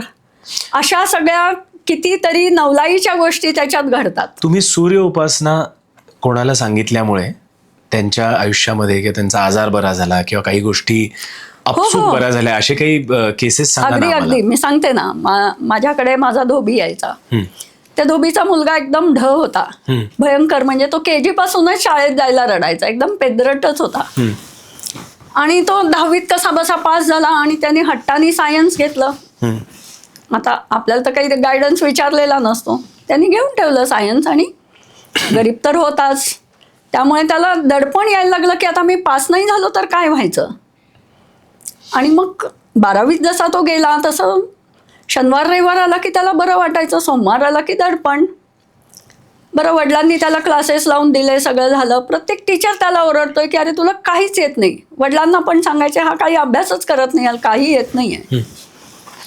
मग मी क्लासेस घेते म्हटल्यावर मग त्यांनी माझ्यापाशी विषय काढला. तर म्हटलं आता मी दुपारी रिकामी असते, त्याला पाठव माझ्याकडे, मी बघते ना काय ते. आणि मग मी शिकवायला लागले. मग त्याला हळूहळू सूर्योपासना सांगितली. मग माझ्या दक्षिणेच्या बाजूच्या बाल्कनीमध्ये दुपारी ऊन असायचं, मग आम्ही उन्हात बसून अभ्यास केला. आणि लिटरली मी त्याला फक्त 4 महिने शिकवलं आणि तो मुलगा सेकंड क्लासमध्ये पास झाला 12वी. जो अजिबात पास होण्याची शक्यता नव्हती, त्याला काहीही येत नव्हतं. ते झाल्यानंतर मग 12वी नंतरच्या एंट्रन्स असतात, त्या सगळ्या एंट्रन्स तो पास झाला. त्यानंतर त्यांनी रिन्युएबल एनर्जी सोर्सेसला युनिव्हर्सिटीत ऍडमिशन घेतली. मग त्याला युनिव्हर्सिटीत ऍडमिशन मिळाली तो कोर्स करायला. त्यात त्यांनी ग्रॅज्युएशन केलं आणि 6 सेमिस्टरचा कोर्स होता, 3 वर्षाचा 12वी नंतर. प्रत्येक सेमिस्टरला हा मुलगा मेरिटमध्ये. म्हणजे मेरिट हे त्याच्या किंवा त्याच्या आई वडिलांच्या स्वप्नात पण कधी आलं नव्हतं. म्हणजे हा मुलगा पेद्रट, याला सगळे टीचर रागवतात, तुला काही येत नाही, वडिलांपाशी तक्रार करतात. पण मुलगा सिन्सिअर होता, पण त्याला येत काही नव्हतं. पण त्याच्यातनं तो बाहेर पडून तो थ्रूआउट मेरिटमध्ये आला. मग मध्ये मध्ये मी त्याला 12 औषधं पण द्यायची, थोडीशी ब्रेन वर्कवर काम करणारी पण औषधं असतात. पण त्याला असं एक दुखणं होतं की त्याला दर महिन्याला सर्दी व्हायची. मग त्या सर्दीतनं त्याला बाहेर काढलं. सूर्योपासनेने पण तो सर्दीतनं बाहेर आला, थोडी 12 औषधं दिली. मग एकदम तब्येत ठणठणीत झाली, अभ्यास छान करायला लागला. मग पुढे त्यांनी MBA केलं. MBAला सुद्धा तो सूर्योपासना विसरला नाही. तर हॉस्टेलवर राहायला जात होता. एका मित्राच्या खिडकीत खूपच ऊन यायचं, तर त्याला ते नको होतं, याने ती खिडकी मागून घेतली आणि सूर्योपासना केली आणि कॉलेजमध्ये पहिला आला आणि सर्वात सुंदर जॉब त्याला तिथे मिळाला. मग मी त्याला नेहमी म्हणायची की आपण सूर्योपासना करतो म्हणजे लक फॅक्टर आपल्या बाजूनी झुकायला पाहिजे. म्हणजे आता तो जेव्हा अभ्यास करत होता किंवा सेमिस्टरमध्ये मेरिटमध्ये तो आला, पण तो 4था 5वा यायचा. मग काही दिवसांनी मी त्याला म्हटलं अरे तू पहिला यायला पाहिजेस. नाही म्हणे आमच्या इथे खूप पार्शालिटी चालते वगैरे. अरे पार्शालिटी आपल्या बाजूनी करायला पाहिजे सरांनी, आपण सूर्योपासना करतोय. आणि हळूहळू लिटरली तसंच झालं. शेवटच्या सेमिस्टरमध्ये तो फर्स्ट आला. म्हणजे अशी स्वतःची प्रगती होत जाते, आपला लक फॅक्टर वाढत जातो, बरोबर, आपली बुद्धी वाढते आणि आपली तब्येत चांगली होते. म्हणजे जगात एक्झिस्ट होणारी कुठली गोष्ट आपल्याला सूर्योपासनेने मिळत नाही असं नाहीच. आणि एरवी आपण काय म्हणतो की आपण देवाकडे काही मागायचं नाही, बरोबर, पण जी काही संकट वगैरे येतील त्या आपत्तींना तोंड देण्याची ताकद दे असं आपण म्हणायचं. पण मला संकट नकोत असं म्हणायचं नाही, बरोबर. तर सूर्योपासनेत असं नाहीये. सूर्योपासनेत आपण आपल्या इच्छा व्यक्त करायच्या आणि त्या व्यक्त केलेल्या इच्छा मग त्याच्या फळाची वाट बघायची नाही की आता आज होईल का, उद्या होईल का, मला बाबा घर हवंय, मग आता आज होईल का, उद्या होईल का, माझे तर पैसे जमलेले, असे विचार करायचे नाही. पण मला घर हवंय अशी इच्छा व्यक्त करायची. आज ना उद्या ती इच्छा पूर्ण होते. सूर्य उपासना करताना आपण सगळ्या इच्छा आपल्या व्यक्त करायच्या. इच्छा आपल्या कधीच संपत नाहीत. म्हणजे मी आता 14 वर्ष सूर्योपासना केली तरी काही ना काही इच्छा आपल्या पूर्ण व्हायच्या राहिलेल्याच असतात. बरोबर. मग त्या हळूहळू करत पूर्ण होतात. बरोबर. कधी ना कधीतरी त्या पूर्ण होतात. मला गंमतशीर गोष्ट अशी आठवली, कोई मिल गया असा एक चित्रपट आला होता आणि त्याच्यामध्ये एक जादू नावाचा एक एलियन होता खरं तर तो. पण तो जादू जो होता सगळ्यांना आठवत असेल, तो त्याच्याही इथे असं एक आज्ञाचक्र होतं मोठं, आणि जोपर्यंत त्याच्यावर सूर्य पडायचा नाही तोपर्यंत जादू कामच करायचा नाही. आणि सूर्य त्याच्यावरती पडला की तो म्हणायचा धूप, आणि धूप म्हणलं की त्याच्या आयुष्यातल्या सगळ्या गोष्टी घडायला लागायच्या. तर तुम्ही सूर्य उपासनेचं सांगताना मला तो जादूच दिसत होता की खरंच जादूच असावी. थोडस पुढे जाऊन लाईफस्टाईलच्या आजारांबद्दल बोलूयात 12 आजकाल BP, डायबेटीस, कोलेस्टेरॉल असे आजार खूप वाढायला लागलेत आणि ते लाईफस्टाईलमुळे वाढत असतील, अनेक कारणांमुळे वाढत असतील, काही ठिकाणी अनुवंशिक असेल. पण तुमच्याकडे अशा केसेस काही आल्या आहेत जिथे तुम्ही 12 अक्षरांचं औषध दिलं आणि ते बरे झाले, अशा सांगू शकाल? हो. डायबिटीस रिव्हर्स करणं तर आमच्या हातचा मळ झालेला आहे. पण मग तो डायबिटीस बरा करताना आम्ही सूर्योपासना, थोडासा प्राणायाम आणि बाराक्षार औषध, अशा तिन्ही गोष्टी जो करेल त्याचा डायबिटीस आम्हाला रिव्हर्स करता येतो इझिली. आणि अगदी डे बाय डे आपल्या लक्षात येतं की त्याचं HbA1c कमी कमी होत आहे, औषधं कमी कमी होत आहेत, भूक कमी होते, त्यामुळे डाएटवरचा कंट्रोल आपोआप वाढतोय. असं करत करत डायबिटीस रिव्हर्स झालेल्या बऱ्याच केसेस आहेत. पण ही जे लाईफस्टाईल डिसीज ज्याला आपण म्हणतो ते सगळे कफाशी रिलेटेड, म्हणजे जे आयुर्वेदामध्ये वात पित्त कफ असं जे म्हटलं येतं ते कफाशी रिलेटेड जी दुखणी आहेत ती वाढायला लागली. जशी मग हे बीपी, डायबिटीस वगैरे ही सगळी कफाशी रिलेटेड आहेत. आणि हा कफ का वाढतो आपल्या शरीरात, तर आपण जेव्हा खूपदा खातो तेव्हा हा कफ वाढतो. आणि आता पूर्वी जसं आपण 2दाच खायचो, किंवा म्हणजे आमच्यासारख्यांच्या घरी मुलांना लहानपणी दूध वगैरे पण मिळायचं, तर ते सुद्धा आपण काउंट केलं तर आपण 3दाच खायचो. बरोबर. किंवा लहान मुलं 3दा जेवणार, मोठी माणसं 2दाच खाणार आणि म्हातारी माणसं 1दाच खाणार, अशी जी पद्धत होती ती आपण मोडली आहे. आणि आपण प्रत्येक जण दिवसातनं 5दा खातो. म्हणजे 2दा चहा, ब्रेकफास्ट, लंच आणि डिनर. बरोबर. आणि शिवाय आपली घरं सगळी किचन सेंट्रिक आहेत, म्हणजे आपण किचन मधनं एंट्री घेतो सगळीकडे, म्हणून जाता येता डबे भरलेले असतात, त्यात हात घालणे वगैरे ह्याही गोष्टी चालू असतात. पण मिनिमम 5दा आपण खातो. तर आपल्या लाईफस्टाईलमध्ये हे बसत नाही, हे आपण मोडलंय. तर हे केल्यामुळे आपल्या शरीरात कफाशी रिलेटेड दुखणी वाढायला लागलेली आहे. म्हणून हल्ली कफ म्हणजे जेवढे जेवढे आपण रोग बघतो हे सगळे बरेचसे कफाशीच रिलेटेड आहेत. तर त्याला आपण लाईफस्टाईल डिसीज म्हणायला लागलोय. मग ही लाईफस्टाईल चेंज केली की मग आपली ही सगळी दुखणी जातात. बरोबर. म्हणजे बाराक्षरांनी तो आजार बरा होऊ शकतो आणि सूर्य उपासनेने तुमची लाईफस्टाईल बदलू शकते. करेक्ट. म्हणजे ती बदलायला आपल्याला कष्ट पडत नाहीत सूर्योपासना केली की. आणि शिवाय सूर्योपासनेचे बेनिफिट्स म्हणूनही ते बरं होतं. पण आपण डायबिटीस म्हणलं किंवा बीपी म्हणलं, कोलेस्ट्रॉल म्हणलं ना, तर ह्याच्यामध्ये असेही काही रुग्ण आहेत जिथे डायबिटीस खूप जास्ती ॲडव्हान्स स्टेजला आहे, जसं पायाची इंजुरी बरी होत नाहीये किंवा अजून काही त्याच्यात कॉम्प्लिकेशन्स डोळ्याचे वगैरे आलेत. अशा केसेस तुम्ही बऱ्या केल्या? तुम्हाला छान छान केसेस सांगते. माझा एक लहानपणचा मित्र होता. आता ह्या वयात आमचे काही संबंध नव्हते. मला काही दिवसांनी असं कळलं की हा खूप आजारी आहे, 2 वर्ष झाली अंथरुणात आहे. डायबिटीस तर त्याला होताच, आणि त्याचे हार्टची ऑपरेशन झाली होती. हार्ट अटॅक आला होता. मग एकदा स्टेंट बसवला, एन्जिओप्लास्टी झाली. 1 वर्षांनी बायपासची वेळ आली, बायपास पण झाली. मग बायपासच्या वेळेस जी पायातनं शीर काढलेली असते ती जखम बरी होईना. डायबिटीस तर होताच. आणि मग मला असं कळल्यानंतर मग माझे हात खरं म्हणजे शिवशिवायला लागले की मी ह्याला औषध द्यायलाच पाहिजे, मला ह्याला बरं करता येईल. मग आमच्या दोघांचा एक कॉमन मित्र होता, त्याला मी क्लासमध्ये घेतलं होतं. तो नुकताच क्लास जॉईन झाला होता. पण मी त्याला म्हटलं मी सांगेन तशी औषधं त्याला तू नेऊन देशील का, आपण ह्याला बरंच करूया आता. मग दर 15-15 दिवसांनी जायला लागायचं, कारण फीडबॅक घ्यायचा असतो, किती बरं होतंय, काय होतंय.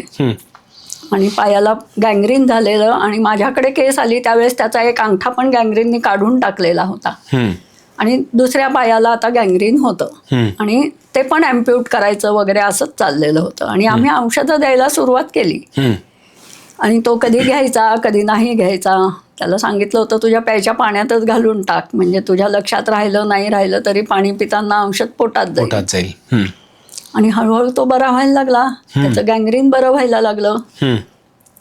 मग पण सगळ्यांनी खूप प्रेशर आणलं की आता हे गँग्रीन वाढायला नको तर हे ॲम्प्यूटच करायला पाहिजे. मी तर लांब होते, मी तर डोळ्यांनी गँग्रीन पाहिलं नव्हतं. आणि तो जो मित्र औषध नेऊन द्यायचा त्यालाही बघायला मिळायचं नाही, कारण तिथे ड्रेसिंग केलेलं असायचं ना, बँडेज केलेलं असायचं. ते बँडेज करायच्या वेळेस किंवा ड्रेसिंग करायच्या वेळेस तो पोचला तरच ते त्याला दिसायचं. पण मग त्याला चेहऱ्यावर फ्रेशनेस दिसायचा, किंवा आता तो दार उघडायला आला वगैरे असं लक्षात यायचं. म्हणजे तब्येतीत सुधारणा दिसायची. पण मग ते शेवटी ॲम्प्युटेशनचं ठरलं. ॲम्प्यूट झालं. आम्ही आमची औषधं चालूच ठेवली. आणि मग ॲम्प्युटेशन केल्यानंतरची जखम आहे ती तरी कुठे लवकर बरी होते पेशंटची. बरोबर. कारण की डायबिटीस ती सुद्धा जखमच असते. जखम बरी होत नाही म्हणजे ती पण नाही बरी होत. पण मग आमच्या औषधाने ती 3 महिन्यात बरी झाली. आणि मग त्याला मग कॅलिपर वगैरे मिळालं. आर्टिफिशियल लिंब मिळाली. तो स्वतः त्यांनी त्याचा अभ्यास केला, कुठे मिळते, काय मिळते, स्वतः जाऊन तिथे जाऊन ती लिंब वापरायची कशी, त्याची फिजिओथेरपी घ्यायला लागते, ती सगळी करून तो आला आणि त्यांनी पहिल्यांदा मला व्हिडिओ काढून पाठवला, माधुरी सगळ्यात आधी तू बघ मी कसा चालतोय. तर ह्या अशा ज्या केसेस आहेत ह्या खरोखर अमेझिंग आहेत. म्हणजे अशी केस, म्हणजे आम्ही का त्याला औषध दिलं, तर अशी केस आपल्याकडे आली आणि आपल्या हातात त्याला काही त्रास न देता काहीतरी करण्यासारखं आहे म्हणून आम्ही दिली. पण म्हणजे 12 क्षाराचा उपयोग हा जून आजारांवर सुद्धा होतो. जुन्या आजारांवर होतो ना, हा जुनाच आजार होता आणि म्हाताऱ्या माणसांवर होतो. आता माझी स्वतःची आई किंवा वडील, त्यांना सुद्धा जसं म्हातारपण आलं तशी बरीच दुखणी होती. वडिलांना हायपोथायरॉइड होतं, शुगर होती, मग प्रोस्टेटचा त्रास होता, मग त्यांना हार्टचं होतं, त्यांना पेसमेकर सांगितलेला होता. पण मग त्यांनी सांगितलं होतं की हे माझं बोनस लाईफ आहे, मी आता कुठली सर्जरी वगैरे नाही करून घेणार आहे. आणि सुरुवातीला त्यांचाही विश्वास नव्हता 12 क्षारावर. ही माधुरी काय शिकते ते त्यांना कळत नसायचं. पण मग अनुभव घेता घेता त्यांना आलं होतं लक्षात की हिच्या औषधांनीच मला बरं वाटतं. मग शेवटी म्हणायचे की तुझ्याजवळ काय असेल तेवढं मला दे, मी तेवढीच औषधं घेणार आहे. मग त्यांची शुगरची औषधं हळूहळू कमी झाली, सगळी औषधं हळूहळू कमी झाली आणि मग इतकी स्टॅबिलिटी आली की शेवटपर्यंत ते 2 पायावर होते. 93व्या वर्षी ते गेले, पण मोजून 1.5 दिवस पण अंथरुणात नव्हते. आता आई 94 वर्षाची आहे, तिच्यात काही अप्स डाऊन्स नसतात. कधी काही तिला झालं तर आम्हाला 3 तासात तिला जाग्यावर आणता येतं. म्हणून बाहेरून येणाऱ्या व्यक्तीला माहितीच नाहीये तिला काही आजार होतात. आम्ही तिच्या भोवती असतो, आम्हाला फक्त माहिती की तिला अमुक एक झालं की अमुक एक औषध द्यायचं आणि रोजची औषधं चालू ठेवायची. तेवढ्यावरती उत्तम आयुष्य जगतीये. आर्थरायटिस हा जो एक आजार असतो ना, आजकाल खूप जणांना आर्थरायटिस होतो असं लक्षात येतं आणि ते प्रचंड पेन मध्ये असतात. करेक्ट. आर्थरायटिसच्या काही केसेस तुम्ही बघितल्यात अशा? आर्थरायटिसच्या पण केसेस बघितल्यात, त्या सुद्धा बऱ्यापैकी बऱ्या होतात. पण त्यातल्या त्यात आम्हाला आर्थरायटिसची केस बरी करायला थोडा वेळ लागतो. काही काही केसेसना वेळ का लागतो बरं? खूप डीप झालेलं असतं आणि मग बॉडीली रिॲक्शन किंवा आम्ही दिलेली औषधं त्याचा ऍक्सेप्टन्स तेवढ्या त्या बॉडीला जमत नाही. आणि आम्ही सुद्धा काही असं लॅबोरेटरीत जाऊन असं प्रिसाईज शिकलेलो नाहीये. मग आम्ही प्रयोग करत करत औषधं वाढवतो, म्हणून सतत त्यांना फीडबॅक द्यायला लावतो. आणि मग तो फीडबॅक त्या व्यक्तीला जर 12 क्षार शिकलेली असली तर माहिती असतं काय फीडबॅक द्यायचा असतो. बरोबर. मग प्रॉपर फीडबॅक आला तर आम्हाला प्रॉपर मेडिसिन देता येतं. म्हणून असे जे जुने रोग असतात किंवा कॅन्सर सुद्धा आम्ही बरा केलेला आहे. पण आता असं लक्षात आलंय की कॅन्सर पेशंटला आणि त्याच्या केअरटेकरला जर 12 क्षाराची माहिती असली तर आम्ही व्यवस्थित बरा करून देऊ शकतो. 12 क्षाराची माहिती नसली तर मग मध्ये मध्ये अशी तुटते ट्रीटमेंट. त्यांना वाटतं की आम्ही केमोथेरपीच्या आधीची नंतरचीच औषधं देतो, मग ते झाल्यानंतर मग पुन्हा कॅन्सर उद्भवू नये म्हणून सुद्धा ट्रीटमेंट असते हे त्यांनाच माहिती नसतं. मग आता हल्ली अशा काही केसेस आल्या की आम्ही सांगतो की तुम्ही 12 क्षारचा क्लास लावा, तर तुम्हाला तुमच्या पेशंटवर लक्ष देता येईल आणि आम्हाला पण औषध देता येईल. मग असं करायला लागल्यापासून अगदी 4th स्टेजचा कॅन्सर असलेले पेशंट सुद्धा छान बरे होतात आणि त्यांना बरे होणं टिकवता येतं. आणि त्याच्या मागचं लॉजिक असं आहे की आपल्या शरीरामध्ये सॉल्टचा जो इम्बॅलन्स होतो त्यामुळे आपल्याला रोग येतात. पण थोडासाच इम्बॅलन्स झाला तर आपल्याला छोटी छोटी दुखणी होतात. म्हणजे आता मी म्हंटल ना, कॅन्सर वगैरे ही सगळी कफाशी रिलेटेड दुखणी आहे. पण जेव्हा थोडासाच इम्बॅलन्स होतो तेव्हा आपल्याला सारखा सर्दी, खोकला, ताप, इन्फेक्शन असं होतं. त्या आणि पुढे गेलं की कधीतरी बीपी होतं, कधीतरी हायपोथायरॉइड, कधीतरी डायबिटीज, ही पुढची दुखणी होतात की जेव्हा तो सॉल्ट जो आहे कफाशी रिलेटेड तो खूप दिवस कमी पडलाय, तो कधीच भरून नाही काढलाय, मग दुखण्यांची वाटचाल पुढे पुढे पुढे जाते आणि मग पुढे कॅन्सर होतो. कॅन्सर ही त्याची लास्ट स्टेज आहे. बरोबर. आर्थरायटिस सुद्धा त्यातला आहे. त्यावेळेस जेव्हा अतिशय कमतरता होते त्यावेळेस कॅन्सर होतो. म्हणून बऱ्याचशा कॅन्सर पेशंट्सना आर्थरायटिस किंवा डायबिटीस असतो किंवा बीपी तरी असतंच. कारण हे एकाच सॉल्ट मधली दुखणी आहेत, फक्त त्याची डेफिशियन्सी खूप मोठ्या प्रमाणावर वाढलेली आहे, वाढत जाते. म्हणून अचानक कॅन्सर होत नाही किंवा कुठलंच मोठं दुखणं अचानक होत नाही की मला अचानक हार्ट अटॅक आला आणि मग तो लगेच कोलॅप्स झाला. पण त्याच्या आधीच्या खुणा आम्ही बघायला शिकवतो क्लासमध्ये. आणि मग हार्ट अटॅक येऊ नये म्हणून तुम्ही काय काळजी घ्याल हे आम्हाला शिकवता येतं. बरोबर. आणि ते त्या पेशंटनी बाराक्षार शिकलेलं असलं तर तो स्वतःवर लक्ष ठेवू शकतो आणि मग त्याला कधी अटॅक येत नाही. पण असे अटॅक आलेले असताना मला अनेक पेशंटचे फोन येतात की आत्ता मला असं असं झालंय, मी ICUत आहे, पण मी औषधांची अरेंजमेंट करू शकतो, तुम्ही सांगाल का औषधं? मी बरोबर अरेंज करतो. मग मी इथून औषधं सांगितली की ते बरे व्हायला लागतात आणि ICUतनं बाहेर येतात. बरोबर. असे एक आजोबा होते, त्यांच्या मुलीने आपला क्लास केलेला होता आणि ते आजोबा आपले संघाच्या शाखेत गेले, तिथे त्यांना अटॅक आला. अटॅक युजली गारठ्यामध्ये येतात, तर ते त्यांना गार वारं लागल्यामुळे त्यांना पॅरालिसिसचा अटॅक आलेला. आणि मग संघातल्या लोकांनी त्यांना मंगेशकर हॉस्पिटलला ऍडमिट केलं आणि मग घरी निरोप दिला. घरी निरोप दिल्यावर त्यांची मुलगी शिकलेली होती, तिने मला औषध विचारलं, सांगितलं आणि ते त्यांचे ऍडमिशन व्हायच्या आत ते औषध ऍडमिनिस्टर केलं. पण मग असा अटॅक आला की ICU, तसे ते ICUत ऍडमिट झाले. बरोबर. पण त्या औषधांनी इतकी क्विक ऍक्शन सुरू केलेली होती की ते ICUत चालत होते चांगले. आणि मग त्यांनी तिथल्या सिस्टरला सांगितलं की तू माझा व्हिडिओ काढ, मी चालतो, तू व्हिडिओ काढ, मला पाठवायचा आहे माझ्या मुलीला. बरोबर. मग सगळ्या मित्रांना संघाच्या पाठवून दिला की मी चांगला आहे, माझी काळजी करू नका, आणि 2-3 दिवसात बाहेर आले. बरोबर. अशा कित्येक केसेस झाले. काही दवाखान्यात पोचायच्या आधीच आपली औषधं घेतात, शिकून ठेवलेलं असलं की त्यांना कळतं की हिला औषध विचारूया. मग बरोबर. आणि मग तिथे गेल्यावर अँजिओग्राफी वगैरे करतात, त्यात कुठेही क्लॉट्स येत नाही. युजली आपल्याला कुठलाही अटॅक आला तर आपल्याला कुठेतरी ब्लड क्लॉट्स दिसतात. बरोबर. तर ते क्लॉट्सच दिसत नाहीत. बरोबर.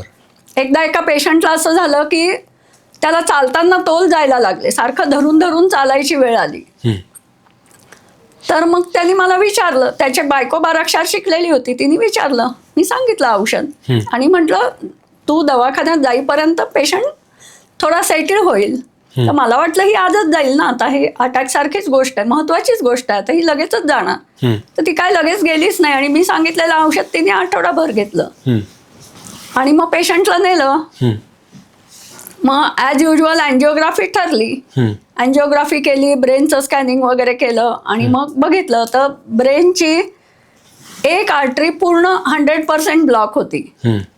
आणि ह्या 8 दिवसामध्ये त्या ब्लॉक झालेल्या आर्टरीला आजूबाजूला बायपास होऊन नवीन आर्टरीज तयार झालेल्या होत्या आणि त्याच्यातनं ब्लड सर्क्युलेशन व्यवस्थित चालू होतं. म्हणून मग त्याच्यावर कुठलंही काही ऑपरेशन वगैरे करायची वेळ आली नाही. तो 8 दिवसांनी गेला. त्या 8 दिवसाच्या टाइम पिरियडमध्ये तो इतका हील झाला होता. बरोबर. फक्त आता केवळ फॉर्मॅलिटी म्हणून ते आले होते दवाखान्यात आणि डॉक्टरांनी ॲज युजल अँजिओग्राफी सांगतात तशी केली आणि मग हे लक्षात आलं. म्हणजे आणि मग काही ट्रीटमेंट करायला लागली नाही. बरोबर. बाराक्षरामुळे ते कुठल्याही अटॅकमध्ये आपला काय औषध द्यायचं त्याचे आमचे डोसेस ठरलेले आहेत, ते पण आम्ही क्लासमध्ये शिकवतो. आणि मग थोडा बहुत आमचा गायडन्स, कारण ते हाय पोटेन्सीचे डोसेस असतात, थोडा बहुत आमचा गायडन्स घेऊन ते देऊ शकतात पेशंट्सना. आणि मग असे हजारो पेशंट बरे झालेले. आता अशा काही कॉमन तक्रारी आहेत अजून लाईफस्टाईलच्या, जसं की क्रॉनिक फटीग येतो लोकांना, किंवा हेअर लॉस होत असतो, किंवा स्किन केअर बरोबर नसते, किंवा एन्झायटी खूप असते, किंवा झोप येत नाही रात्रीची. ह्या सगळ्या तक्रारींमध्ये एखादा कुठला सॉल्ट कमी असतो असं असतं का? नाही, प्रत्येकाचे सॉल्ट्स वेगळे वेगळे येतात. म्हणजे कुणी मला झोप येत नाही, मला दे ना काहीतरी झोपेचं औषध असं म्हटलं तर मी असं आर्टिफिशियल कुठलंही औषध देऊ शकत नाही की तुला झोप येईल. थोडीशी लाईफस्टाईल बदलायला लागते झोप येत नसली तर. म्हणजे जो उशिरा उठतो त्याला उशिराच झोप लागते, म्हणून किती रात्री झोप नाही आली तरी सकाळी लवकरच उठायचं असतं.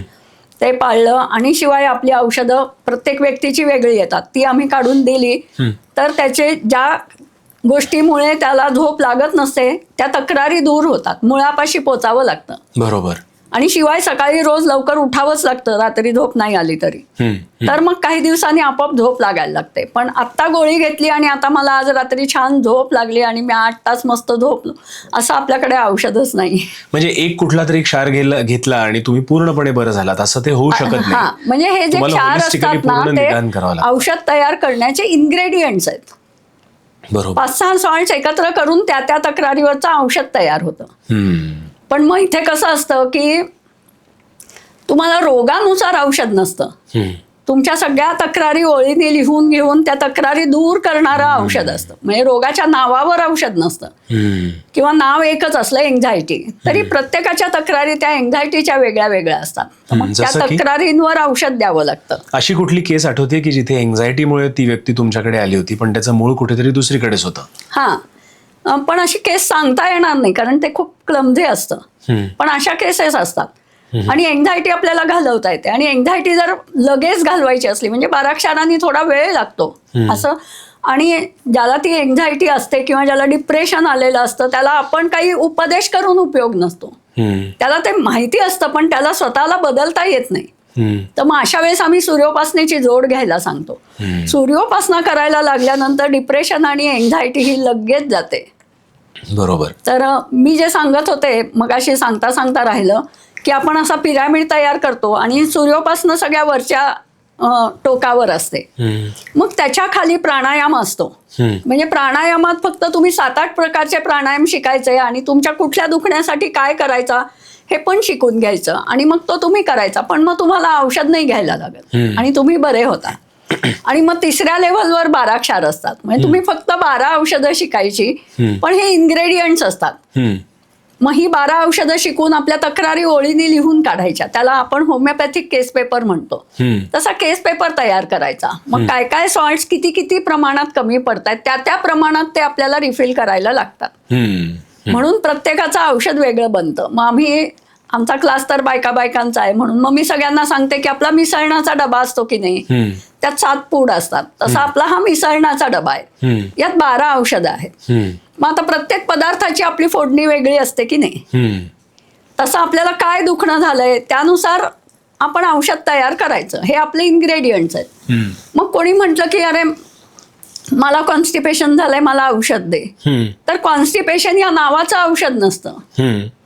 पण मग या व्यक्तीला का कॉन्स्टिपेशन झालं हे लक्षात घेऊन औषध तयार करून दिलं की कॉन्स्टिपेशन मोडतं. बरोबर. पण मग ती मूळ तक्रार त्याच्या जोडीला दूर होते म्हणून त्याच्या जोडीला इतर सगळ्या तक्रारी किंवा एक फिलिंग ऑफ वेलबिईंग त्या पेशंटला येतं कारण त्याच्या इतर तक्रारी पण त्याच्या जोडीला दूर झालेल्या असतात. बरोबर. किंवा पेशंट माझ्याकडे एक तक्रार घेऊन आला पण त्याच्या जोडीला इतरही तक्रारी किंवा दुखणी असतात. पण आता कशी पद्धत आहे की आपण स्पेशालिस्टकडे जातो आणि त्याला फक्त तेवढंच सांगतो. मी डोळ्याच्या डॉक्टरांना गेले तर मी डोळ्याचंच सांगणार. मग मी सांगणार नाही मला डायबिटीस आहे किंवा मला पोलिओ आहे. हे आपण त्याला कुठे सांगतो. तसं पेशंटचं आमच्याशी सुद्धा होतं. पण या सगळ्या दुखण्यांचा एकमेकांशी संबंध असतो. तर माझ्याकडे पेशंट आला त्यांनी एकच दुखणं सांगितलं. मग मी केस पेपर केला. मला आणि 4 दुखणी लक्षात आली तरी सुद्धा 1-2 विसरलेली असली तरी एकदा औषध तयार केल्यावर त्याची सगळीच दुखणी बरी होतात. कारण संबंध शरीरभर तेच सॉल्ट्स कमी पडलेले असतात. पण प्रत्येक ऑर्गन ते तक्रारीचं स्वरूप वेगळ्या स्वरूपात मांडतो. बरोबर. म्हणजे हे होलिस्टिक मेडिसिन असं हे आहे. 12 क्षार. पण होलिस्टिक असलं तरी म्हणजे त्याच्यात आपण फिजिकल क्वांटिटीमध्ये देतो औषध. बरोबर. म्हणजे नुसता श्वास घेतला किंवा नुसती सूर्योपासना सूर्याकडे बघितलं आणि बरं झालं असं नाही. हे त्या 2च्या खाली आहे याची लेव्हल. ते औषध पण गरजेचं असतं पण त्याच्या जोडीला प्राणायाम आणि पण प्राणायाम आणि सूर्योपासना करायला वेळ द्यावा लागतो. ते करायला लागतं. हे तसं नाहीये. हे खूप सोपं आहे घ्यायला. गोळी तोंडात टाकली जिभेखाली ठेवली की हळूहळू तुम्ही बरेच व्हायला लागता. मग हे इतकं सोपं आहे. मी दिवसातनं 4दा सुद्धा औषध घ्यायला सांगितलं तरी आरामातच घेता येतं. त्याला काहीच कष्ट नाही. गोळ्या सगळ्या गोडच असतात. मग त्या घ्यायला पाणी पण घ्यायला उठायला लागत नाही. बरोबर. आपल्या जवळ डबी असली की त्यातनं काढायची आणि घ्यायची. हे खूप सोपं जातं. 2-3 प्रश्न असे येतात की काही जण म्हणतील की 12 क्षार हे जरी असले तुम्ही औषध जरी घेत असला तरी ती गोळी गोड आहे आणि हा प्लसिबो इफेक्ट आहे. म्हणजे मी आपापलाच बरा झालो. तर त्याला तुम्ही काय म्हणाल? ॲक्च्युअली कसं आहे म्हणजे आता हे जेव्हा आपण ट्रायच्युरेशन करतो किंवा पोटेंटाइज करतो त्यावेळेस आपण डायल्यूट करत जातो ना. बरोबर. 12 क्षारात आपण 1:10 रेशोमध्ये डायल्यूट करतो. 6दा डायल्यूट केलं तर 6x. x म्हणजे 10. 1:10 मध्ये डायल्युशन हे 6 वेळेला आपण केलेलं आहे. म्हणजे तो जो पदार्थ मी त्याच्यात जो सुरुवातीला घेतलेला आहे त्याचा 10⁻⁻⁶ एवढाच पार्ट त्याच्यात शिल्लक राहतो. म्हणजे 1वर 6 शून्य. बरोबर. 1/1/6 तेवढाच त्याच्यात राहतो. एवढा भाग त्याचा फिजिकली शिल्लक राहतो. तरी सुद्धा तो काम करतो. तर तो काम करतो, परंतु मी समजा 1 ग्रॅम मोल असा पदार्थ घेतला, म्हणजे त्याचं जे मॉलिक्युलर वेट असतं तेवढं ग्रॅम तो पदार्थ घेतला, तर त्याच्यामध्ये मॉलिक्युल्स किती असतात, तर some single digit number multiplied by 10⁻23 म्हणजे 1/23 इतके मॉलिक्युल्स त्याच्यात असतात. मग आता दरवेळेस मी जेव्हा डायल्युशन करते तेव्हा 1 शून्य जातो. बरोबर. म्हणजे मी 6x पोटेन्सीचं औषध घेतलं तर त्यातली 6 शून्य कमी झालेली आहेत, बरोबर. पण 17 शून्य शिल्लक आहेत. मग तेवढे मॉलिक्युल्स त्याच्यात आहेत. बरोबर. पण मी 30x पोटेन्सीचं औषध घेतलं तर ते 23 शून्य गेली. बरोबर. आणि शिवाय आणखीन डायल्यूट केलंय मी त्याला. बरोबर. मग डॉक्टर असं म्हणतात किंवा ते इलेक्ट्रॉन मायक्रोस्कोपमध्ये सुद्धा दिसत नाही की याच्यात आता काहीच शिल्लक नाहीये. बरोबर. पण मग आपण ते नुसतं डायल्यूट केलेलं नाहीये, त्याला आपण घोटून डायल्यूट केलेलं आहे. तर मग त्याच्यातले जे इलेक्ट्रॉन्स असतात त्याच्यावर काहीतरी चार्ज असतो म्हणा, किंवा ते खूप वेव्ह थिअरीशी निगडीत असतं. तर मग त्यातल्या इलेक्ट्रोमॅग्नेटिक वेव्ह म्हणा, काहीतरी त्यात शिल्लक राहतं. मग काय एक्झॅक्टली शिल्लक राहतं ते माहीत नाही. बरोबर. पण त्यात एकही मॉलिक्युल नसतो. आपण 200x पोटेन्सीचं पण औषध घेतो, म्हणजे आता 30लाच काही उरलं नाही तर 200ला काय उरलं, काहीच उरलं नाही. पण त्याचे जे मी गुणधर्म पाहिलेले आहेत किंवा शिकलेले आहेत तेच हायर लेव्हलला जाऊन काम करतात. तर मग होमिओपॅथिकमध्ये असं म्हणतात की ते डायनामिक लेव्हलवर काम करतं. म्हणजे काय मला नक्की सांगता येणार नाही, पण त्याच्यात एकही मॉलिक्युल नसतो आणि तरी ते काम करतं. मग ते का काम करतं ह्याचं सायन्स, म्हणजे हे सायन्सला अजून उलगडता आलेलं नाहीये, जे का आपल्या पूर्वीच्या लोकांनी डिराईव्ह केलंय. बरोबर. म्हणजे काहीतरी त्यात आहे उरलेलं, एकही जरी मॉलिक्युल नसला तरी काहीतरी उरलेलं आहे. पण मग आपण जास्तीत जास्त 6x पोटेन्सीचीच औषधं वापरतो. म्हणजे आपण पेशंटला फिजिकल क्वांटिटीमध्येच औषध देतो, सूक्ष्मच असतं ते. पण तरी सुद्धा आपण बरेचदा 30x आणि 200x पोटेन्सीचे सुद्धा द्यायला लागतात. आणि कधी कधी 200च्या पुढच्या पोटेन्सी ज्या होमिओपॅथिकली प्रिपेअर्ड असतात त्या सुद्धा द्यायला लागतात. बरोबर. मग त्यात एकही मॉलिक्युल नसतो. मग हा प्लासिबो इफेक्ट आहे असं म्हणू शकतो आपण, पण आपलं सायन्सच तिथपर्यंत पोहोचू शकलं नाहीये. बरोबर. मग ते काय एक्झॅक्टली आहे हा संशोधनाचाच विषय आहे, पण आपल्याला त्याचंच संशोधन करायचं आहे आता. बरोबर. आजकाल फर्टिलिटीचे इश्यूज खूप वाढत चालले आहेत. आम्ही चुटकीसरशी सॉल्व्ह केले. अशा कुठल्या 1-2 केसेस आठवतात की खूप क्रॉनिक होत्या, अनेक वर्षापासून सांगते. एक जण होत नव्हतं. करेक्ट. एक जण होते, त्यांच्या लग्नाला 7 वर्ष झाली होती आणि ते बरेच दिवस प्रयत्न करत होते कन्सेप्शनसाठी.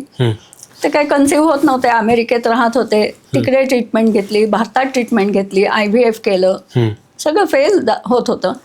आणि मी तेव्हा नवीनच बाराक्षार शिकायला लागले. तर त्या मुलीची सासू तिच्याकडे जाणार होती, कारण तिला पुन्हा IVF करायचं होतं. आम्हाला म्हणजे ओपनली सगळ्यांना माहिती नव्हतं ते, पण ती त्यासाठी जाणार होती. तर मग बोलता बोलता असा विषय निघाला की असे ती प्रयत्न करते, तुमच्या बाराक्षरात काही आहे का. तर आमच्या बाराक्षरामध्ये आम्ही जो ऍसिडिटीवर जो सॉल्ट देतो तो त्याच्यासाठी आहे. तर मी आपलं पुस्तक वाचत होते, त्यात लिहिलेलं होतं की वान्सपणा, त्याच्यासाठी तेच औषध लिहिलं होतं की जे आम्ही ऍसिडिटीसाठी देतो. तर मी लगेच कनेक्शन लावलं. हा सब्जेक्ट खूप लॉजिकल आहे. मी कनेक्शन लावलं. मग मी तिच्या सासूला विचारलं की तिला ऍसिडिटी असते का खूप. अगं हो, खूप ऍसिडिटी असते तिला. मग आता बाराक्षरावर म्हणजे माझाच पूर्ण विश्वास बसला नव्हता, मग त्यांना मी कसा विश्वास ठेवायला लावू. मग मी म्हटलं तू ह्या पुस्तकात असं दिलेलं आहे, तू एक कर, तू जाशील तेव्हा स्वयंपाक तर हातात घेशीलच ना आता अमेरिकेत गेल्यावर. तिची तर सुनेची तर ट्रीटमेंट चालू असणार आहे. तर तू असं बघ की तिला अजिबात ऍसिडिटी होत नाहीये ना, आणि समजा ऍसिडिटी झाली तर आपलं हे औषध दे. असं सगळं ठरलं. ती गेली आणि मग काय काय प्रोसिजर चालू होत्या मला काही माहिती नाही, पण डॉक्टरांनी काहीतरी सर्टन अपॉइंटमेंट दिलेली होती की तुझे पिरियड्स झाल्यानंतर इतक्या इतक्या दिवसांनी ये. आणि मग सासूबाईंनी आपलं जेवणातनच, म्हणजे बऱ्यापैकी जेवणातनच आणि थोडं बहुत औषध दिलं असलं तर ते असं चालू होतं. आणि मग तिला डॉक्टरांकडे जायची वेळच आली नाही, ती कन्सिव्ह झाली. तर त्याचा तिथे उपयोग झाला. म्हणजे आम्ही प्रत्यक्ष औषध सुद्धा दिलं नाही, पण आम्ही ते प्रिन्सिपल वापरलं. आणि आता हे ऐकणाऱ्यांना सुद्धा लक्षात येईल की जे कन्सिव्ह व्हायला ज्यांना त्रास होतोय त्या सगळ्यांना ऍसिडिटी आहे ना, पहा. बरोबर. मग पूर्ण कपलला म्हणजे बाई आणि पुरुष, नवरा बायको दोघांनाही ऍसिडिटी असते. मग पुरुषांना ऍसिडिटी असते म्हणून मग त्यांचे स्पर्म काउंट्स कमी होतात आणि स्पर्म्स वीक होतात. बरोबर. आणि बाईला ऍसिडिटी असते म्हणून मग ते आलेले रिसीव्ह झालेले स्पर्म्स असतात ते मरून जातात ऍसिडमध्ये, म्हणून मग ती कन्सिव्ह होत नाही. बरोबर. तर असं आमचं लॉजिक असं आहे. एकदा तर गंमत झाली बरं का. माझी एक स्टुडंट होती आणि तिची सून कन्सिव्ह होत नव्हती. तर ती स्वतः डेंटिस्ट होती, नवरा डेंटिस्ट होता आणि IVFची ट्रीटमेंट घ्यायची असं चाललेलं होतं. पण तिला काहीतरी स्किन डिसीज होता आणि मग आणि करोनाचा काळ होता म्हणून मग बरेचसे दवाखाने बंद होते. कुठे होमिओपॅथी, कुठे ॲलोपॅथी, असं जो डॉक्टर भेटेल त्याला औषध विचारणं चाललं होतं. तर मग आणि कशाने काही उपयोग होत नव्हता. तर सासूनी सुनेला माझ्याकडे पाठवलं आणि मला हळूच सांगितलं की हा असा पण प्रॉब्लेम आहे बरं का, तर तुम्ही बघा जरा. आता असं मग आम्हाला खरं सांगायची वेळ येत नाही, कारण शरीराच्या तक्रारी लिहायला लागल्या की आपल्याला हे कळतातच काय प्रॉब्लेम्स असतील ते. पण तिने सांगितलेलं होतं, मी पण अकॉर्डिंगली औषधं देत होते. तिचा स्किन प्रॉब्लेम बऱ्यापैकी कमी होत होता. मग हळूहळू ती ओपन आउट व्हायला लागली. मग तिने सांगितलं की मी IVFसाठी प्रयत्न करते, मला अकॉर्डिंगली औषध द्या. तर तिने बाराक्षर शिकलं नव्हतं म्हणून तिने मला कशा प्रकारे फीडबॅक द्यायला पाहिजे ते तिला माहिती नव्हतं. पण तिची IVFची ट्रीटमेंट चालू झाली त्यावेळेस मी तिला औषधं द्यायला लागले. आणि मग असं झालं की मग ते हे तयार होतात ना, काय स्त्री बीज, ती त्याचे नंबर वाढवायचा असतो. IVFची आधी प्रिपरेशन जी असते त्यात.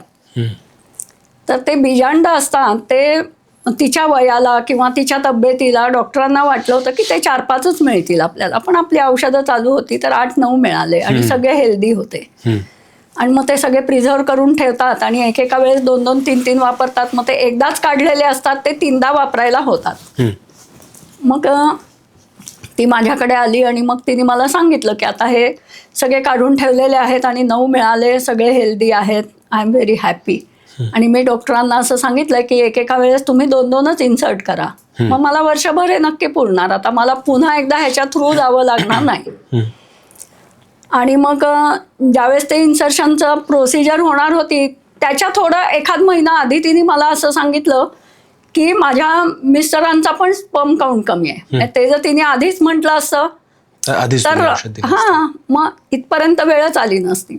पण मग मी त्याला औषधं दिली, एका महिन्यात स्पर्म काउंट वाढला आणि मग ती प्रोसिजर चालू झाली. प्रोसिजर केल्यानंतर ती म्हटली, मी डॉक्टरांना सांगितलं की 2-2च इन्सर्ट करायचे, 3 नाही करायचे, कारण मग सक्सेसफुल झालं तर मग एक त्यातलं काढायला लागतं, तर मला पुन्हा पुन्हा प्रोसिजर्स नको आहेत. मग 2 इन्सर्ट केले, झाली ती कन्सिव्ह लगेचच. आणि मग कन्सिव्ह झाल्यावर पाहिलं तर तिळं. मग आता तिळं कसं आलं, तर मग डॉक्टर म्हणले की एक नॅचरल आहे. आणि मग ते नॅचरल आहे कशावरनं, तर मग ते 8 दिवसांनी लहान असतं. आणि जी इन्सर्ट केलेली असतात ती लॅबोरेटरीत 8 दिवस वाढवून मग इन्सर्ट केलेली असतात. आता तिळं आहे तर एक काढायला पाहिजे. ती म्हणली मला जे नको होतं तेच व्हायला लागले, पण आता एक काढायला लागेल. आणि मग काढताना डॉक्टर म्हणले की हे जे नॅचरल आहे तेच काढायला लागेल, कारण की एक लहान एक मोठं झालं तर मग दोघांची सायमल्टेनियस ग्रोथ बरोबर होत नाही. मग नाही म्हटलं तरी ते नॅचरल होतं त्याच्याकडे ओढा जास्ती होता आणि ते नेमकं काढायला लागेल असं थोडंसं दुःख मनात होतं. मग ती गेली प्रोसिजर करून घ्यायला आणि प्रोसिजर करून घ्यायच्या आधी सोनोग्राफी केली तर तिथे 3 नव्हतेच, एकच होतं.